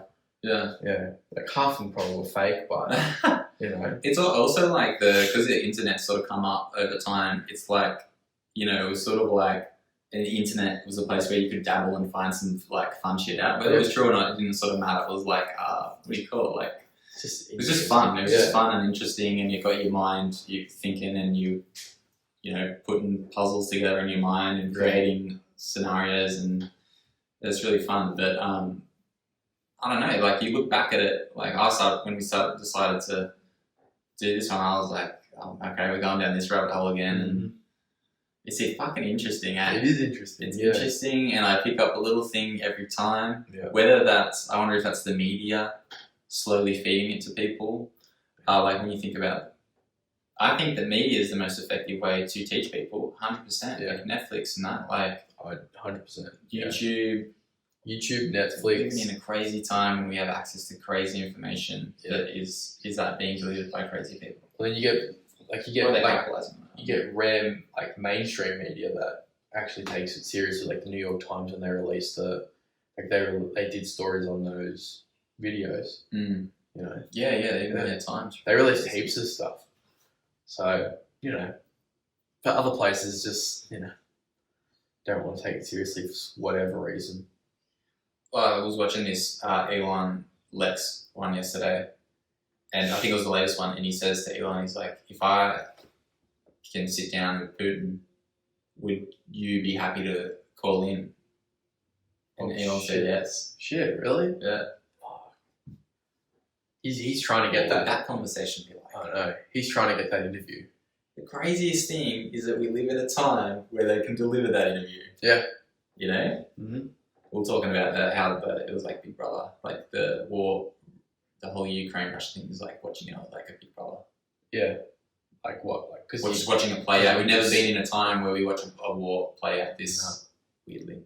Where it wasn't like in newspapers and shit, you know. It's weird because you've got like reporters over there. They're reporting everything like to the hour, like because I haven't paid any attention to it for like 3 weeks now.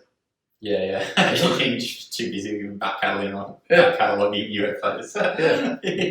Important stuff. Man. No, because like I was like super invested the first couple of weeks, but it's like it's too intense. Like, you know, you're inflicting yourself with that. Like, the imagery. Yeah, because I was listening to like the podcasts about it every day. I was listening to like 4 or 5 podcasts about Just Shapiro's pretty heavy on it. like Shapiro. Then there was a Ukraine cast, and then there was like some BBC ones, some Sky News ones. They were just talking about it. And so there should be. Yeah, For the effort to try and prevent some of the shit that's going down, but also, you know, I guess keeping people informed and having I don't know, it's like a new media's coming out, eh? Yeah, It's really like it's a media revolutionary time where like people can just sit in their lounge rooms and have all the same information as government bodies. It's pretty sort of, it just shows how well connected you can be. Yeah. And how well connected you want to be. well, and yeah. How you Like, want to be. 'cause now I'm not, I don't even know what's going on over there. Like, Yeah, you can choose, eh? pick and choose what you want to, you know, learn about or have your headspace be full of. You can research it when you're ready. Yeah, that's it. It's crazy. It's crazy. I've got the genetic engineering. We didn't really, like, we briefly touched into that. I don't know how that would be. Is like the genetic engineering like what they were trying to do to, like, say, Betty Hill and Travis? Like, is it just them taking you'd imagine if they're like really like futuristic and they're gonna fuck with our brains sort of things, like, I don't even think that they're fucking with our brains. I don't even know that. Well, just the sheer experience be fucking with the brain. What was and how do you change the human brain from one point?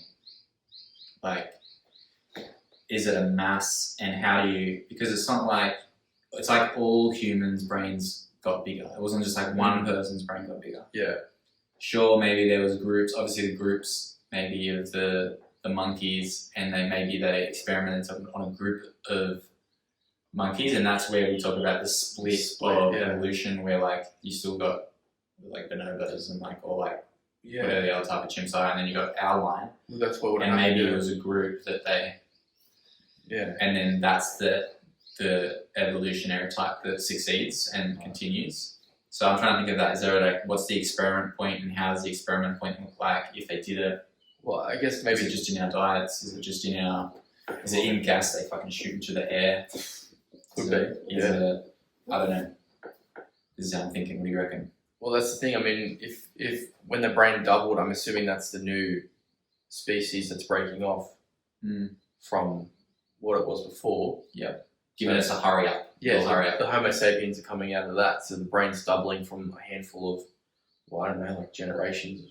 Like, I mean, however many people they would have needed to experiment on for that to happen. Yeah. So yeah, then that's your new. That's the new kind of line, yeah. Or is it literally the monkeys just figured out how to teach each other? Which, that's another thing, you know, because they're saying that certain apes and monkeys are going into the Stonehenge now. Yeah, we're talking about this. Yeah, that's crazy. But we're observing that. We're observing it, but there's monkeys or orangutans using spears to fish. Yeah. They're only doing that because they've seen us do that. Yeah, mimicking, and like they didn't think of it themselves. So there's an outside entity affecting their evolution essentially. Because if they can, I can fish with this. Okay, what else can I do with this, or what else can I use to make my life easier? Yeah. So if it's that little thing, maybe if they've got like any bit of consciousness in there to think like that, then who's to say that's not the start of, you know? Yeah. If it happens like that, but it's still coming from an outside source. Dude, monkeys are brutal. Have you seen that thing the other day where the monkey was like caving in the seagull's head? Oh no, I haven't seen that. Dude, that's crazy. I haven't seen that it's at just all. This monkey. Oh, Google it. Yeah. Oh, go to you know, on Instagram. Just go to YouTube and say monkey killing seagull. That'll come up.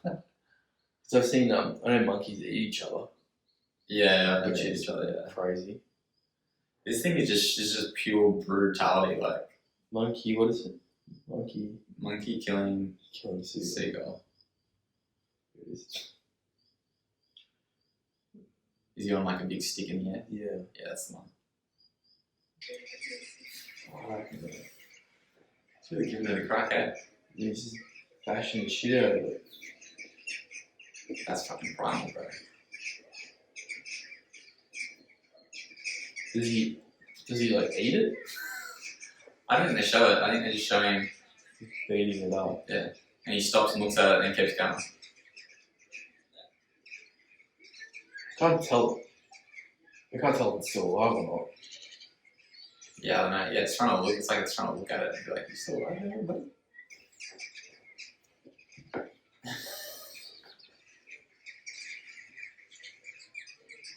Jesus. I don't know how he started looking at fucking. Fuck, man. Apes beating up seagulls. Jeez. But that's crazy, though. First comment. I reckon it'd be quite tender after that. $10. Oh, man, that's crazy. So genetic engineering, I don't know, that's heaps interesting. How did that happen if it happened? I don't know. So, like, if anyone's got any theories, throw them our way, because that's super interesting. I mean, unless you're taking... Just follow my lead, is that all it is? Unless they're like dissecting and adding something, that's a whole nother thing. Yeah. Like, I don't know. That's crazy. That's crazy. So, I like the mushroom theory better, I think. the Russian one's a bit kinder. Yeah. Yeah, just this weird thing, dude. The new guy that owns Skinwalker Ranch, his name is Brendan Fugel, and his company is called Adamantium Holdings. Really? Yeah, you like that little Marvel reference?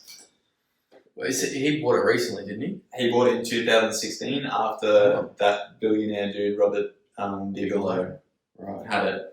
And he apparently just has crazy stories. Like, there's nothing out there about it, really. Bigelow. Just stories, yeah. Yeah. Well, he had these scientific Neds dudes that went and sussed it out. For years. And then got nothing out of it, just weird stories. Very strange, man. Very strange. I don't know. That is strange. Seems And his name, is it legit? His name Bigelow? I guess. I don't know. I don't know. When did that Bigelow. movie come out? Like, Yeah. I don't know, early 2000s. This is Robert Bigelow bought it in 96. He's born in 96. Oh, sorry, he bought it in 96 for 96 to 2016. Yeah. Yeah. Right. So that's weird. Mm. I don't know, man. The Skinwalker thing freaked me out. I don't know. Like I said, I've only really seen like paranormal stuff there. Like, I haven't really like seen any documentaries about aliens there. But Well, is there a difference? Like, do you draw a line at paranormal and like aliens? Not anymore. I used to be like heaps into like paranormal stuff, but Because there's a weird story around the Skinwalker thing where it was like cursed by like a tribal people or something back in the day. yeah, it's always a story there like that. Yeah. It's like on some burial grounds or something. Or, Some Viking pagan shit yeah, like going on. yeah, something like supernatural. Yeah. You know. That supernatural aspect of Viking culture. Yeah, because there's like they've seen reports of like the Wendigos and that, which is like these weird dog-like man creatures. Yeah. So that's heaps all folklore. Skinwalker, And, yeah, there's heaps of like folklore creatures that they see there. It's like a mecca for Twilight. everything. Yeah, yeah, it's weird, man. It's weird. Do you believe in ghosts? No, not anymore. I used to 100%.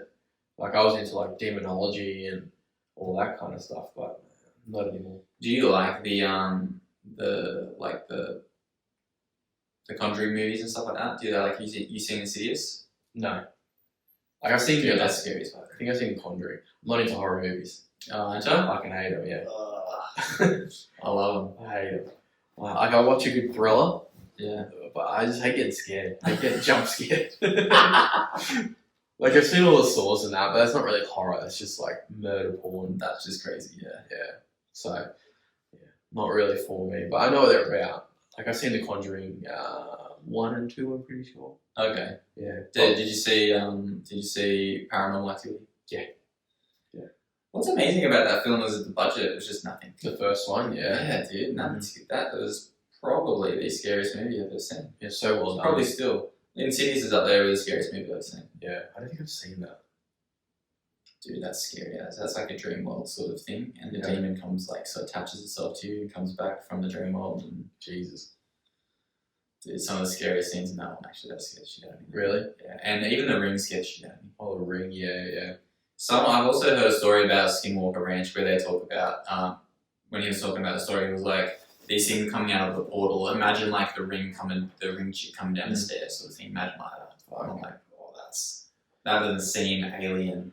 Or imagine if like Skinwalker was like, I said this to you the other day, like it was like the pub or like you go let your hair hang down and the aliens just portal down there and just go fuck with some shit. Yeah. Probably with cows and go fuck with some of the humans that live in there and just weird shit, man. Like, why wouldn't that be a thing as well? Just like a fucking spot you can go to in the universe. Just fuck around with the people that are there, you know, play tricks on them. Yeah. Like Fravor said, like they used to pretend to be like, they used to shut off their engines, like they're coming in pretending to be UFOs. Yeah. Like, and then just go, ooh, yeah, like we're doing that to ourselves, so why wouldn't another planet, you know, another race come and fuck with us? It's sort of comedic, you know? Yeah. Oh, dude, yeah. Dude, his story is so hard to ignore. And like I watched that footage a couple of times. I'm like, yeah, it's legit as it gets. It's legit as it gets. Mm-hmm. I want to see more people come out surrounding that. I want to see the other 4 and 5 people talk about it. Yeah. And why aren't they coming forward, man? They don't want the publicity. They don't want to be known as the alien guy or girl. But in that case, like, I think that should just be like that has to be more looked into because that is more of what the Air Force sees. Has to be. Well, I mean, man. Bob Lazar's taking the heat from it for sure. His life is pretty fucked. Well, you hope that his story takes away some of the stigma out of it. I hope so, but like Fravor doesn't seem like he cares. Like I don't know. I don't really know why he wants people to know about it because he doesn't seem that interested in. Yeah, he always says, "I'm not a UFO guy." Yeah, it seems interesting. I don't know why he went public with it. Oh, I'm not a UFO guy. I just fly the damn things. Yeah.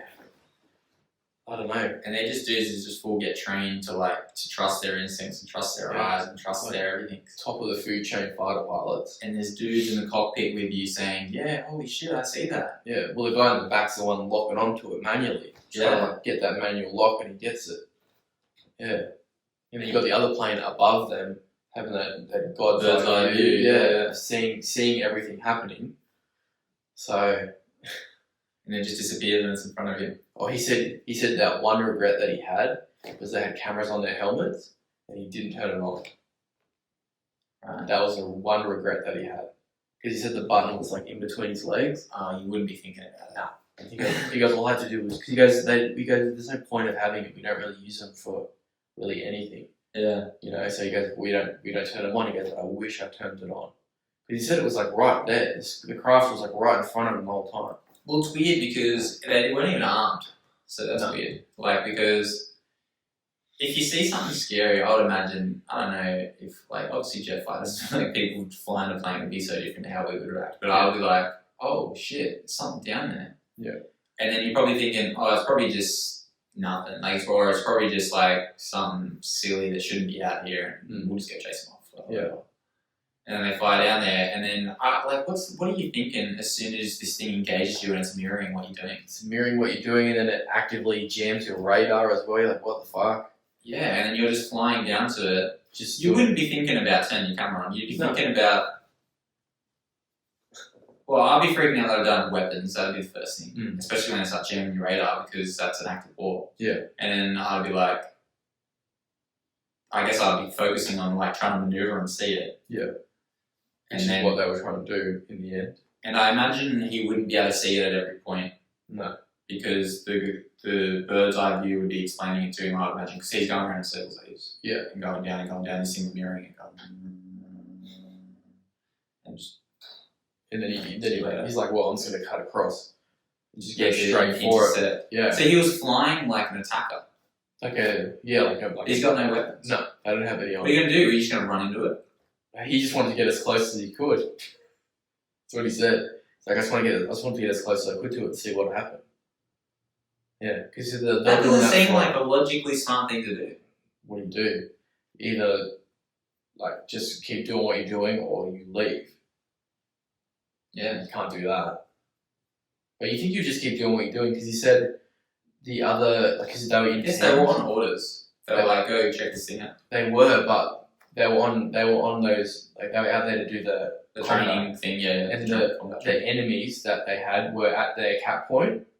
Yeah, they showed up, and they could. I don't think he said that they were on the same radio frequency, so the people at the cap point could hear them talking about what was going on. Yeah. So you think that they would just report that back to the ship and send more out and just keep them occupied, but I don't know. And just because it disappeared, it was like a non-event. But then when they got back to the cap point, it was just sitting there hovering there. It just pops up, yeah. And then what, just disappears? I guess, He doesn't even talk about it. It just pops up the cap point and that's it. It just pops up and then it just, nothing comes of it. It doesn't say where it goes.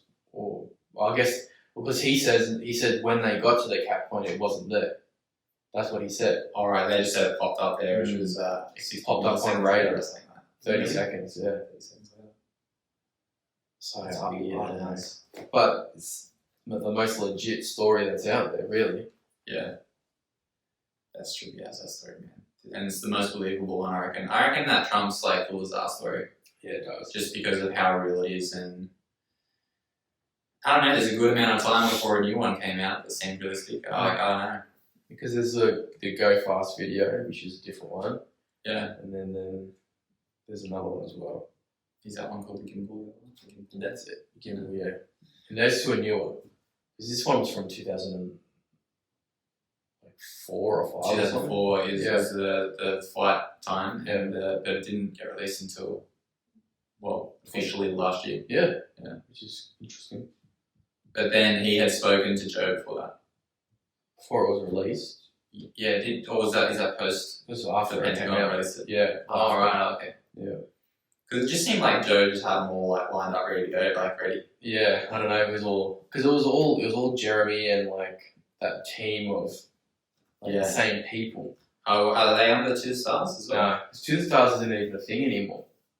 Like I think it's still there, but they're not trying to build that antimatter device or anything anymore. That's all over, which I didn't know about. Oh, they're just more of a media company. I think so, yeah. Yeah, I thought that's always what they were. Oh, they do they do experiments and stuff. Well, they were, because when he was on Joe, they were talking about he had that group of engineers and scientists working on trying to make that anti-gravity propulsion system. Yeah. Right. Yeah, but then it stopped for some reason. Yeah. Oh, I didn't hear that bit. Yeah, because I was listening to all those other podcasts about like after 2017 what happened and it's crazy. Well, I put mention. I put this up there. Yeah. Just to blink. That's my favorite album. I don't think you heard that album. No. Oh, okay. It's weird because whenever I tell people that's my favorite album, people are like, it's the worst album they ever released. I'm like, nah, bro. I've got another one here. Everyone says this is the best one. I think this is. Oh yeah. That's a super famous one. Yeah, my mate's got that tattoo. Oh, does he? Yeah. Yeah. There's all Tommy there on the back. There it is. But this album's way better. What's that one called? This was the last album he named with Blink. It's called Neighborhoods. Oh. And then he went and joined like Angels and Airwaves and stuff. And they have some cool albums. Yeah. It's very futuristic sounding sort of music. Yeah, I heard. It sounds like Them First sort of. They played a like a snippet from the Angels and Airwaves concert. Yeah. And it was like at the end of the show, and it was talking about, thank you for participating in this experiment. You've all become one and on the same wavelength and like all that kind of stuff. It was really weird. Oh, really? Yeah. Well, I guess they talk about it. Well, that's the thing in music, right? You ever been in a concert with a group of unknown people and you just feel that like. Mm-hmm. I remember going to like a Future Music Festival. What was it? I don't think it was Future Music, but it was something, and just everyone dancing and everyone's just in this like. Yeah. It feels like you're beaming into the sky. It's actually sort of weird. That's what it is. Like metal concerts are a bit different. Like you're in a mosh pit, it's a bit different. But like at a dubstep or something, it's like everyone's just like feeling the music and you're in your own little world. Everyone's on the same way. Yeah, it's crazy. That's a cool feeling. It is. It's a good feeling. Is this in Mexico? Yeah, I think so. Or like South America somewhere. Okay. So it wasn't like some sort of like ancient thing that maybe like humans were like, oh, let's try and make some big shapes to send messages to the heavens or something. Yeah, possibly. But They like, almost look too good. that's what to I mean. be. To be like real. Yeah. Yeah. Is that a monkey? Yeah, maybe with a spiral tail. Yeah. I know there's like a human looking figure. There's a hummingbird. There's a bunch of different animals there that they've kind of drawn that aren't actually on that continent. So they're like, well, how do they know about these animals, or how do they know about, But that just could be like there might have been those animals there at the time, and they've gone extinct since then, and because the Earth has changed completely, since then. That looks like mycelium or something. Yeah, I think it's like a connective word. Yeah, I don't know what that is. Dude, that's so trippy, man. Mm. That freaks me out even more. Yeah. And there's always that debate about the pyramids and Yeah, the ingenuity of them is just like crazy. I can go see these things. yeah, you can. You're like a watchtower. I don't know if you can visually see them from like any point on a mountain or anything. I know they're from like the air. Yeah, they would probably just have like aerial photos down in that little. Because they didn't even know what they were. They didn't even know that they were these shaped until like flight was created. Yeah. So because they figured They could like orbit or whatever. Yeah. Well, until flight like planes were created. So when's the Wright brothers? Like 1903. 1903. Right. All right. On that cool. Is it called the double wing thing? Yeah, the rickety fucking plane. Yeah. And then 20 years later, you got commercial flight. So we're talking 1923, you reckon? Mm. You know that off your head, yeah? I'm pretty sure it's correct. Commercial flight. Pretty sure. First. 1914 is first. Damn. Scheduled passenger airline service. But that doesn't mean that we found those things. Like, let's say, like 1920s, maybe we found them sort of thing. 1926. There you go. Peruvian archaeologist Toribio Major Zexpi was the first to systematically study the lines in 1926. However, since the lines are virtually impossible to identify from ground level, they were only first brought to public awareness when the advent of flight by pilots flying commercial planes over Peru in the 1930s. So they were found in 26, but really only started flying over it in the 1930s. Right. Wow. So they didn't even know they were there. Really. But then you've got this like some of these like the spider, like it's like in the lines that there's straight lines there, they're dead straight. That's crazy, bro. Yeah. There's just always another thing with this, isn't it? Like it's like It goes on forever. yeah, man. Because there's crazy things that you just can't explain. Like I said, the pyramids, just those, like how they made it, number one. Yeah. Because the stones are so heavy. Yeah. And like even in the tombs themselves, there's these tombs that they've got these huge beams that run across the like support beams. Like how did they get up there? How do they get up there? Because they're so heavy that, because they're like, well, maybe they had these ramps, but you can't have a ramp for these beams because they're so large and so long that you need an even longer ramp, which won't fit to like roll them up. Like, Yeah, maybe that'd be a sick one to go to dive into, like how the pyramids were built. yeah. Well, that they were talking about Stonehenge as well, like where the rocks came from. Like there's rocks. Some of the rocks came from a quarry that was only like 20 k's away. Yeah. Which they might have been able to, use a log method and roll them there. Right. But then there's other stones that came from, like, Well, when were they founded? I don't know. Let's get going. We gotta find this out. Stonehenge.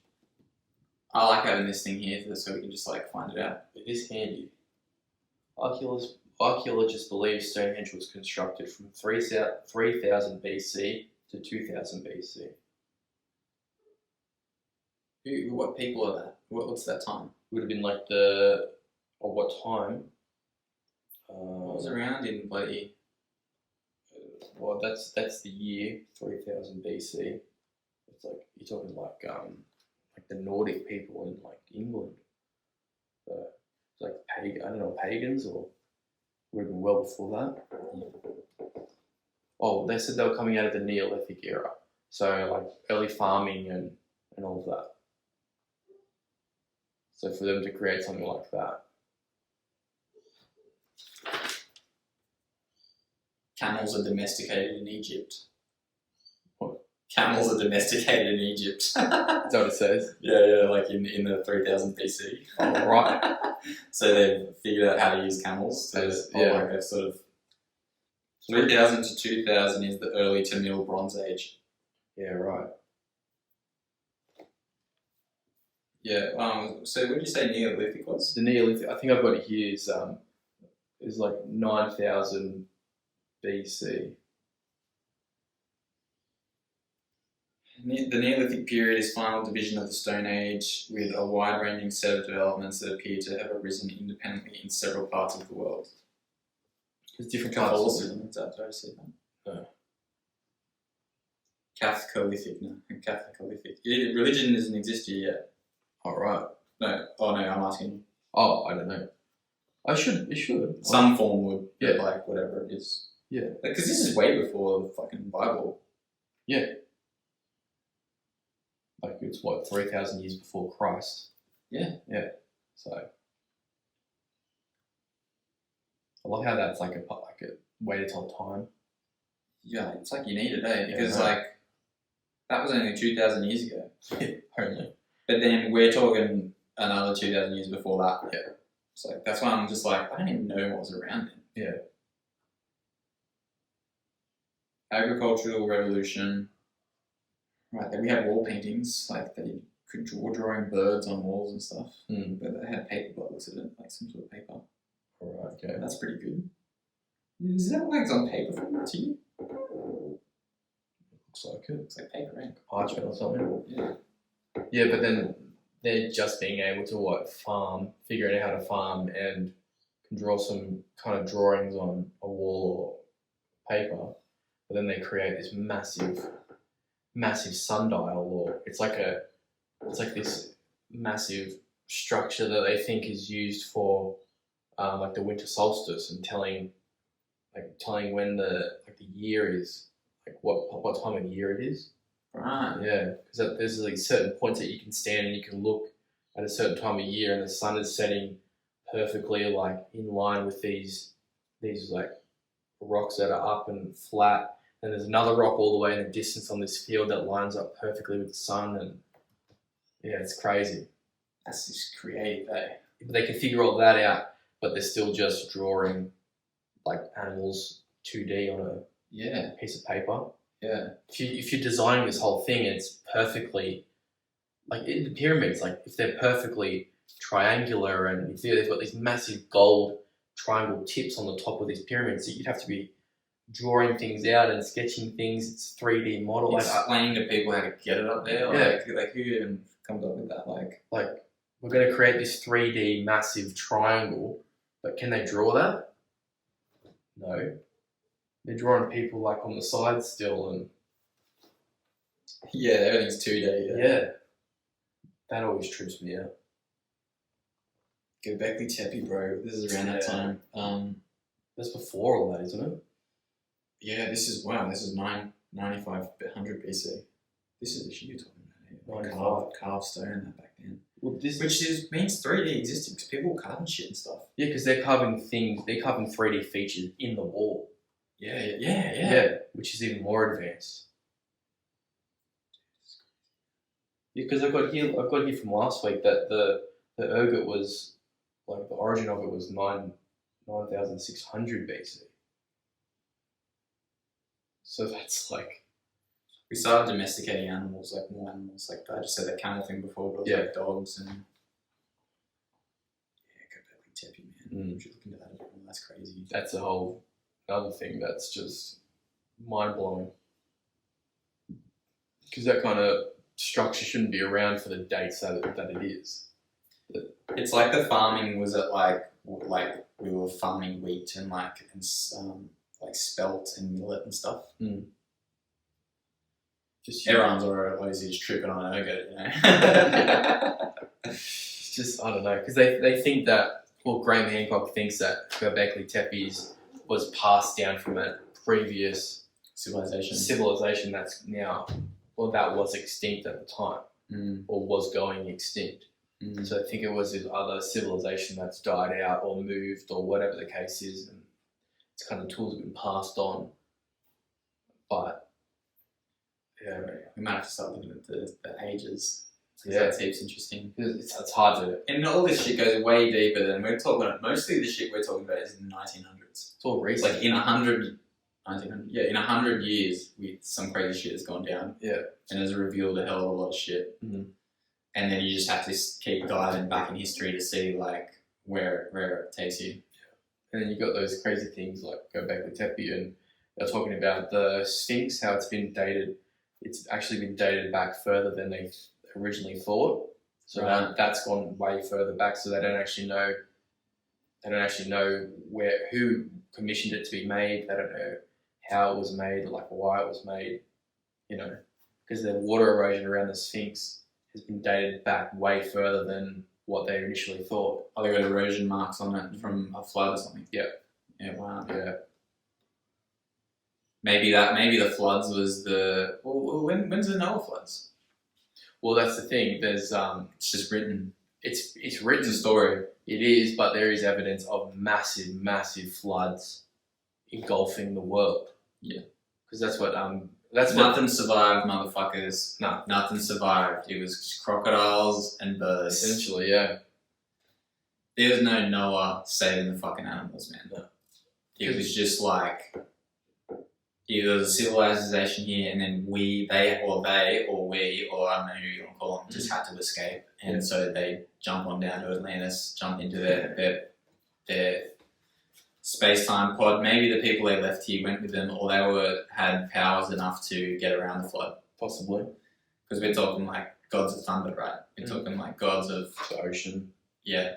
Poseidon and that. Well, a lot of those gods were water affiliated, right? Like more elemental. Elemental, yeah. Yeah.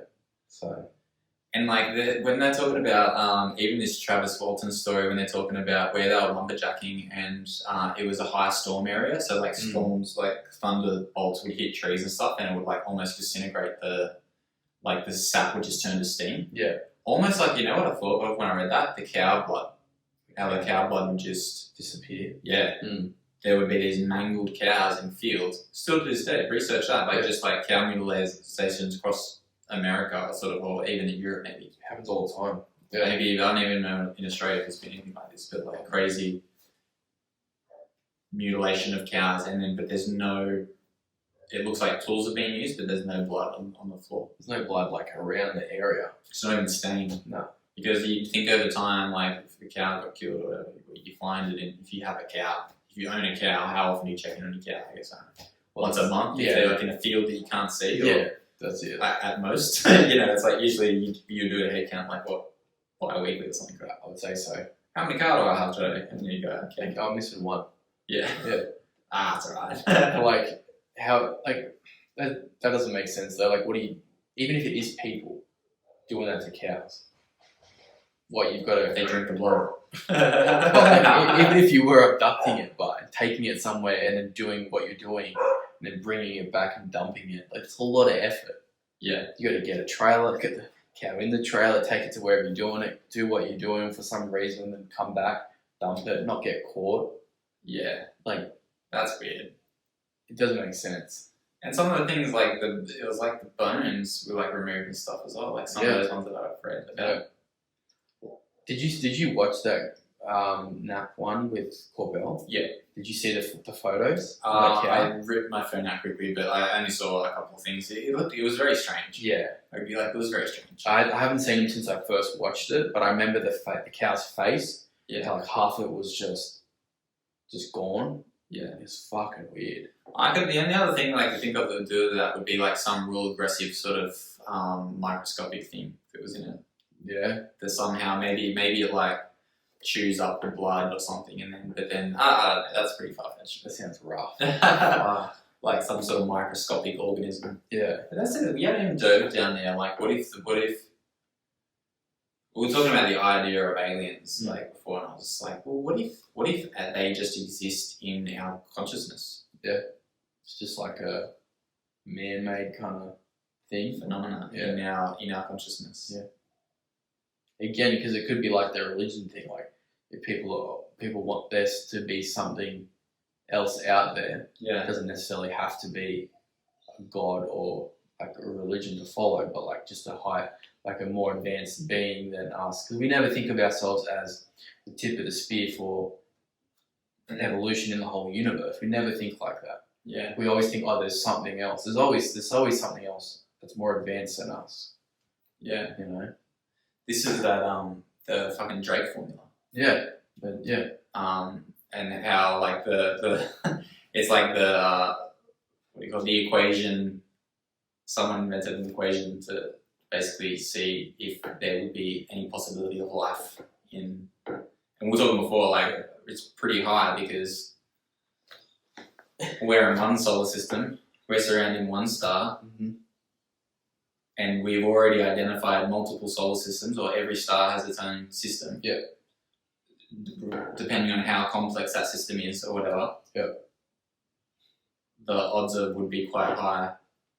But the thing that eliminates it the most is the amount of time it would take to travel.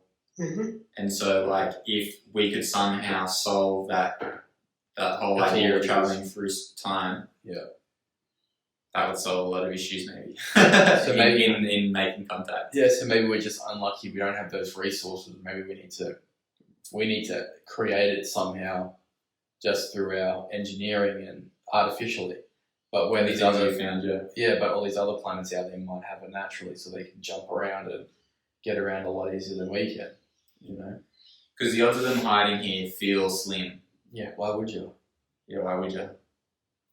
If you got spaceships to do the shit they do, you probably have some sort of advanced situation. It's like way better than here. It's like staying in your little town if you have a car where you can go to the city, or you can go into the other side of the country. Why wouldn't you?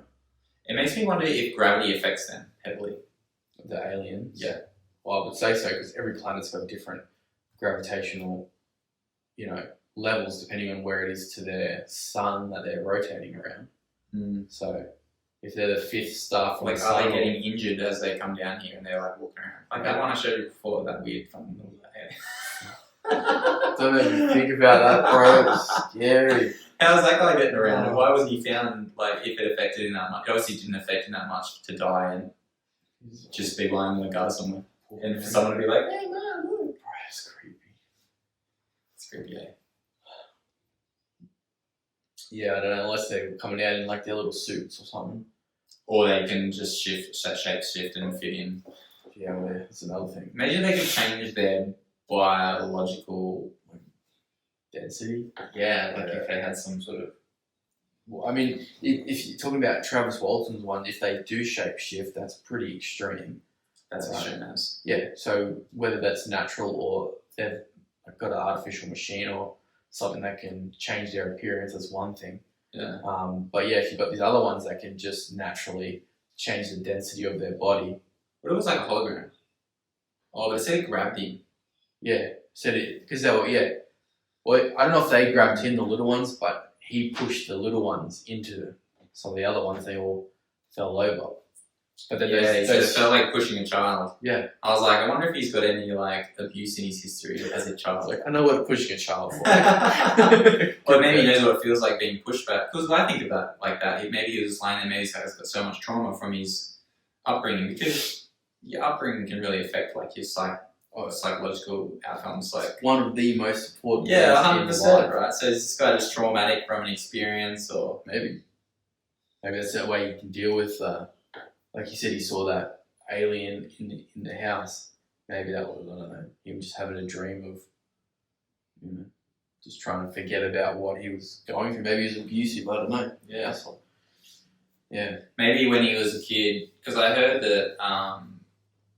I read something once that I was like, whatever the major trauma is in your life, like whether it's mainly emotional, I think, it's like you stay that age until you deal with the problem. Right. So then if he's actually talking about this story, when you're that age, you're quite creative, you can still present as an adult. This other side sort of comes out in with strange ways. It could be in emotional ways, or it could be in stories you tell, or it could be things that you have created to fill the void in your memory because you try to eliminate shit in your mind from traumatic experiences. And so if he's like let's say, what's something the size, let's say he was 4 or 5, something that a similar size to these aliens is explaining, and he's pushed it, like, is that just sort of some sort of psychological trauma he got from maybe his father pushing him or sort of thing? I don't know what the story is, but like just that sort of idea.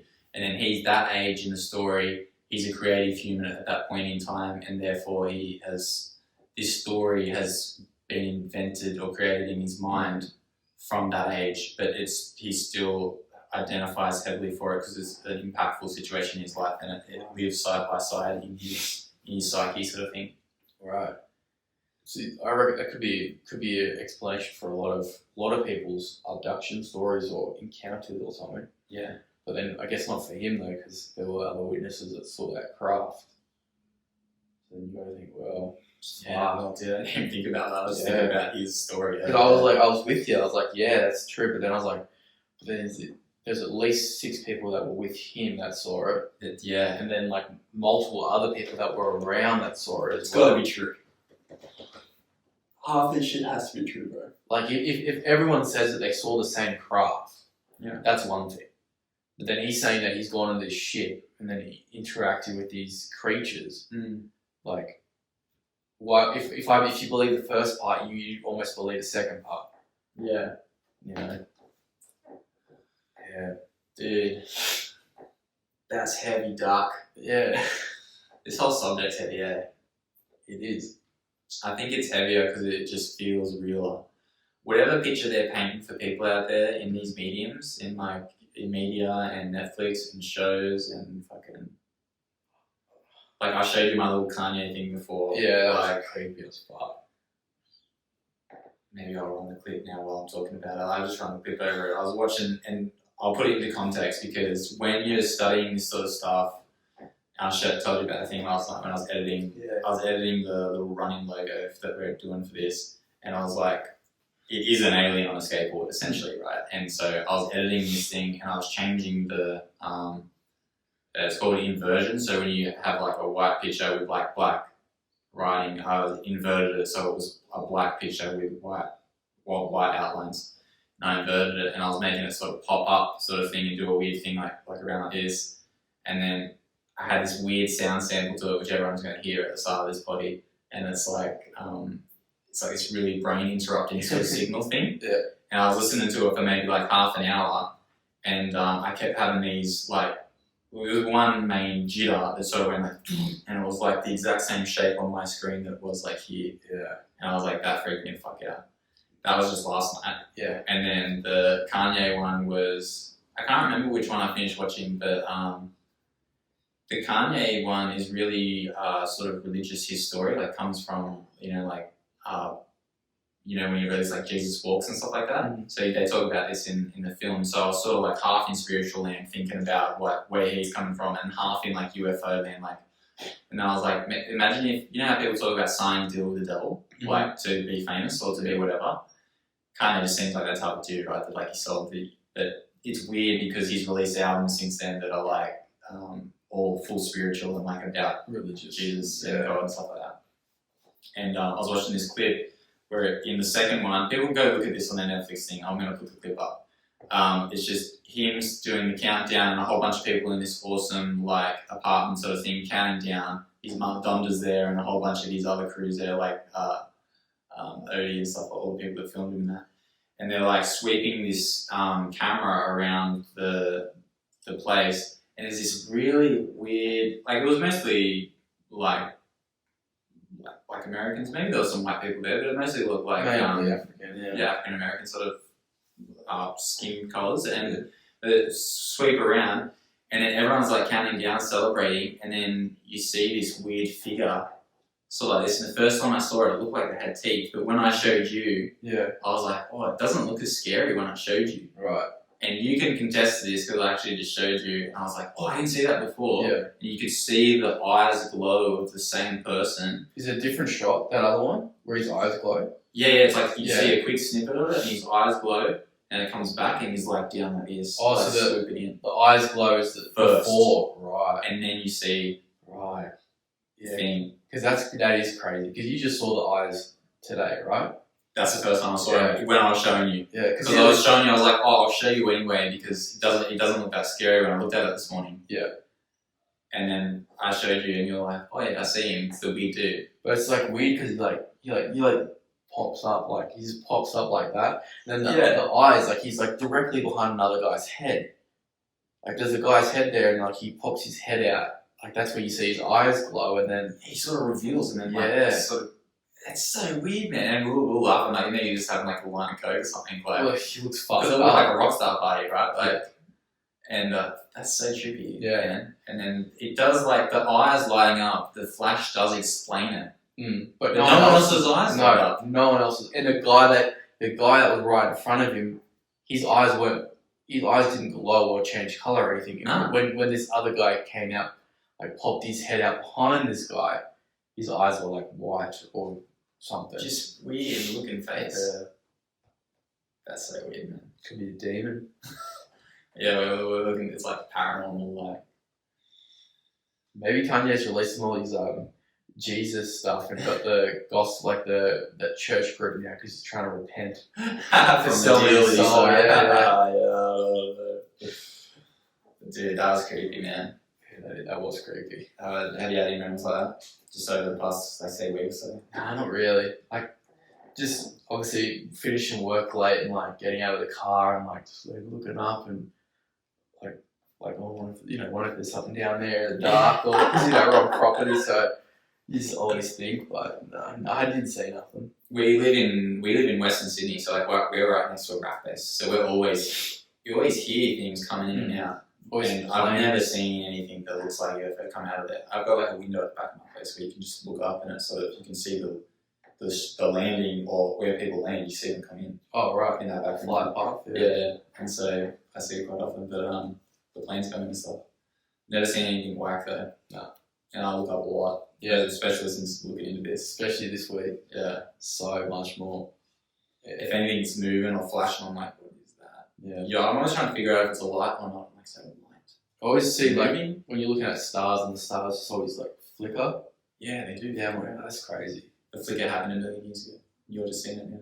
That could be the flicker could be it blowing up. Yeah. You know, just taking you millions of years to get here. Yeah. Yeah, that's crazy. That's crazy. Yeah. Very cool there. I think so. I don't really have anything else. I don't think covered everything that I had written down. So yeah, I think we did. Oh no, I've got one more actually. One more. Yeah, tell it. Spin. I did I'll talk about what we're gonna do next. Alright, I did ask you before, but why do you think we haven't gone back to the moon? If we went in 1969, like look at technology, how far it's come. Elon seems to believe, or when he was talking about the space landing, when I saw him last, I can't remember what podcast it was. But when he was talking about it, it seemed to be like that it existed. That the Americans went and landed on the moon. Yeah. And so I guess I go off face value that it did happen. Mm. I actually still don't know, because I have seen a couple of those docos where they were like trying to disprove that it happened and stuff. Yeah. And like how it was in the studio and the flag shouldn't be moving and all that sort of stuff. Yeah, that's true. Because the shadows are wrong. Yeah, the shadows. That one's interesting. But like, is it because it's on a different planet essentially? So the shadows would be different. Yeah. So the perspective from the sun to where you're at, would that not? And if that's a source of light, would it shoot up? Like if your shadow would just be in the air, it wouldn't actually be on the surface. Yeah. But then you also have to take into account that ships landed, and so when you land in somewhere that's light, it would sit around and maybe bounce off things, and maybe that could create, I don't know, I can't, this doco was years ago now, I don't know. Yeah. But just some of the things in that, I was like, that's interesting. Mm. And they're playing like golf and shit on the moon, and like, you see that? No. That golf club and the golf ball, and had like a buggy driving around and that. What happened when they hit it? Does it just go? I don't really remember. I don't remember them hitting it. I know they had the golf club. Can you put the golf ball down? Not really. I mean, you can, but you just try to go for a slow whack. Yeah. I don't remember them actually hitting it. I'm sure they did, but like, I get it. Like, because the gravity is crazy. It's fun, But fuck that, man. I wouldn't be fucking around. What if you get like a tear in your suit or, you know, Just imagine they're packing like the spaceship before they go up, and they're like, don't forget the clubs. yeah, don't forget your clubs, Louis. Yeah, fuck it. It's just, yeah. You'd be doing research. You'd be collecting samples. Which I'm sure they did. I know they did. They took like rocks back and that. But wouldn't you want to spend as much time on that planet as possible to? I don't know.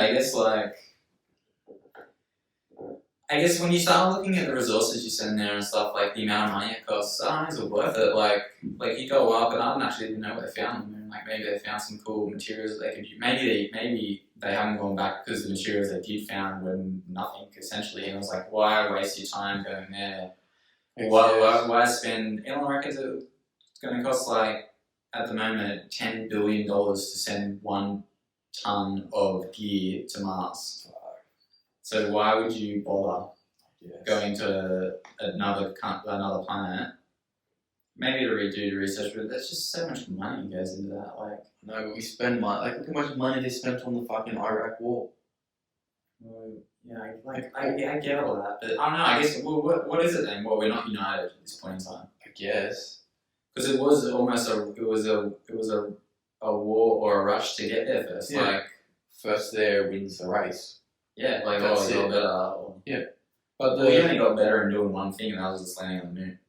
That's it. But like the space station's been operational for years, and that's a joint effort from like China, Russia, America. Like it's a world thing. So they've been in orbit for ages, but why not just go a bit further? Yeah. You're putting all that money into that for what? Yeah, I mean, you know, like. Yeah. And then they're pushing hard to get to Mars, but you've already been to the moon. If you can get to the moon and back when you want to, even if you're just successfully landing there and taking back off to come back home, just send some drones. Well, they got Mars rovers and stuff. We got rovers and that, yeah, but like manned missions, like I don't know. I guess it just takes time. We're still inventing the technology. And shit, it'd be awesome if we could invent some sort of gravitational propulsion system. Yeah. And I think part of the reason why they're releasing these things is to actually maybe encourage other people to get around the science of it and figure it out, because it would be a game changer, I guess I call it. Yeah. Well, it would change the course of human evolution, history. Well, yeah. You know, if you're colonising Mars and colonising, Saturn after that or whatever. And I guess colonising Mars seems like it's a way to divert us from being extinct earlier. Like we're trying to diversify. It's like don't put your money on one stock. If Earth gets hit by a massive asteroid, then we've got these people over in Mars. So yeah. I don't know, that one just always gets me. Would you go if it was just like a bus? No fucking no way. I like it. I don't have to worry about dying just on a planet from the elements themselves. I don't have to worry about it here. I just have to worry about other things. Well, you have to worry about other humans. That's fine. I gotta worry about that there as well. Especially if there's no fucking law. We're talking about what sort of currency that they use on Mars last time. It'd have to be crypto. Why wouldn't it be crypto? Everyone's using PayPal. How they would develop the political system, the governing system. Yeah, I don't know, man, because Elon just reckons it's got to be free for him. Everyone has to know everything at the same time. Yeah, that's great. Be truthful. Great in theory, but I couldn't see that happening. They're humans. They want control, whoever it is. There would be a government set up that would still control what's going on. Yeah. You can't have every man for himself. No. It wouldn't work. No. Even in the teams that they send up, if they were more, Russian and Chinese or all the big superpowers of the world, and then setting them up, would they work as one unit?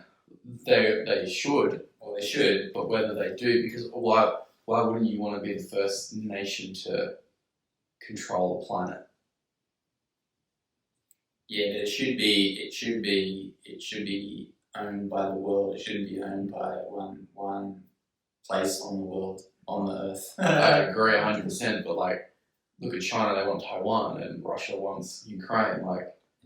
they want more land, they want more control. So why wouldn't they try to take control of fucking planet? Well, how much longer would it take for like this sort of dictatorship mentality to stop? You'd be done by now. Well, you think what it may, let's maybe say another 50 years.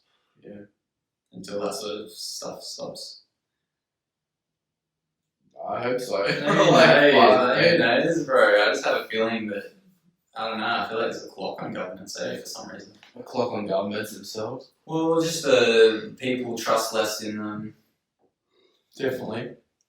But People put their power, their resources into one network that is transparent, transparent, seamless network that is shared across platforms. I guess that's when you start looking at cryptocurrency and smart contracts and stuff. Yeah. It's all good things. What's our next one going to be? Last thing. I don't know. Athens was fun. And it's fun and it doesn't just stop there. I just think we'll keep talking about it. It's a never-ending rabbit hole. And even just with the release of this Pentagon stuff, like I've started to watch Tom Blong a bit more after rewatching history. Everyone rewatched the JRE Tom Blong because he was dropping bombs. And I mean not like literal bombs, I mean like knowledge bombs. He talks about some far out stuff, but everything he's talking about, like about Element 115, about the videos, about even like when he was talking about Bob's story, like everything is still the same. And it comes out years later that, oh, okay, this is kind of true. Yeah. Like, so what else was he saying at the time that was true or will be coming out to be true? Yeah. You know, because he was talking about some crazy, crazy stuff. Watch this space, we're going to get to the bottom of it, hopefully. Yeah. Hopefully. But I solved the world, man. It's impossible. It's fun to talk about it. Oh, yeah. But for the next episode, I don't know. I really don't know. What are you feeling a pull towards after this? Because like we've gone microscopic, we've gone real immediate consciousness because that's still ever so interesting. And I feel like consciousness has a lot to do with aliens. That's led straight into this as well. Yeah. So where does it go from here? I don't know. I mean, where are you feeling pulled? I was gonna say like I don't really want to do like supernatural stuff per se, because like this was kind of supernatural. Yeah. I don't know. The Nazca ones, you got interested in that? Oh yeah, that's kind of crazy stuff. You got me really interested in that. Like Göbekli Tepe and like all that ancient. Yeah, I feel like I need a bit of a snapshot on the historians, the prehistoric, like the timelines. Yeah. Well, that's the Bronze Age. You know, the pyramids is really freaking me out.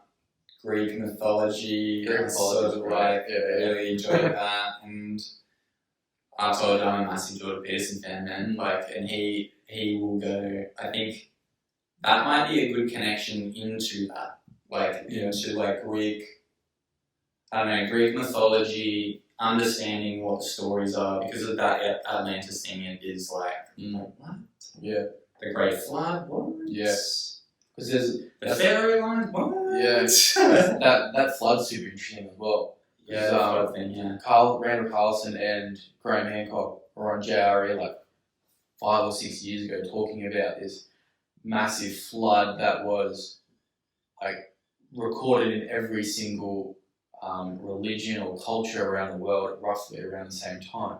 Yeah. So there's this massive flood that wiped out civilizations and changed the course of history and all that. So that's interesting there. And is that tied back to an astronomical time? Like where the moon was closer and now something like that? I don't know if they ever said anything about that, but maybe. Or was it just like ridiculous amounts of rain, or maybe experiments were done on Earth if we're going like talking aliens, like maybe experiments were done in the clouds just to change the weather, the atmosphere. Oh, yeah, I don't think I finished saying that before. Like the whole Travis Walton story is like the UFOs would hang around there because they had big lightning storms, and they're trying to do experiments on the lightning storms.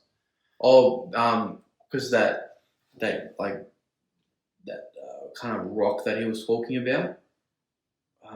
They showed photos of it. Yeah. The lightning was like this microscopic. It almost looks like mycelium. The shit that it does. It's like all Dude, wavy. I'll throw out some pictures on that. That's crazy. Yeah, because it was like It's like nuclear glass. Yeah, it just zaps sand sometimes, and then it's like the sand jumps up. The sand, and the water in the sand evaporated, and it like glassifies it. Yeah. And then it creates this amazing statue of like what the lightning would have represented or looked like. Yeah.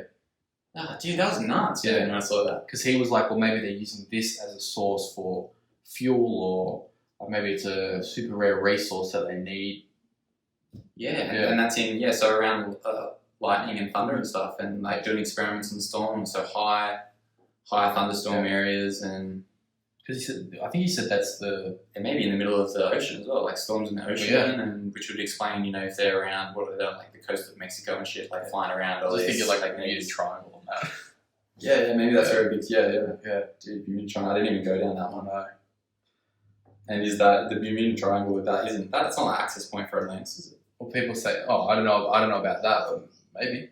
I'm sure it's tied to it somehow. I'm sure people have said, oh, that's where it was and that's where it sunk and all that, but.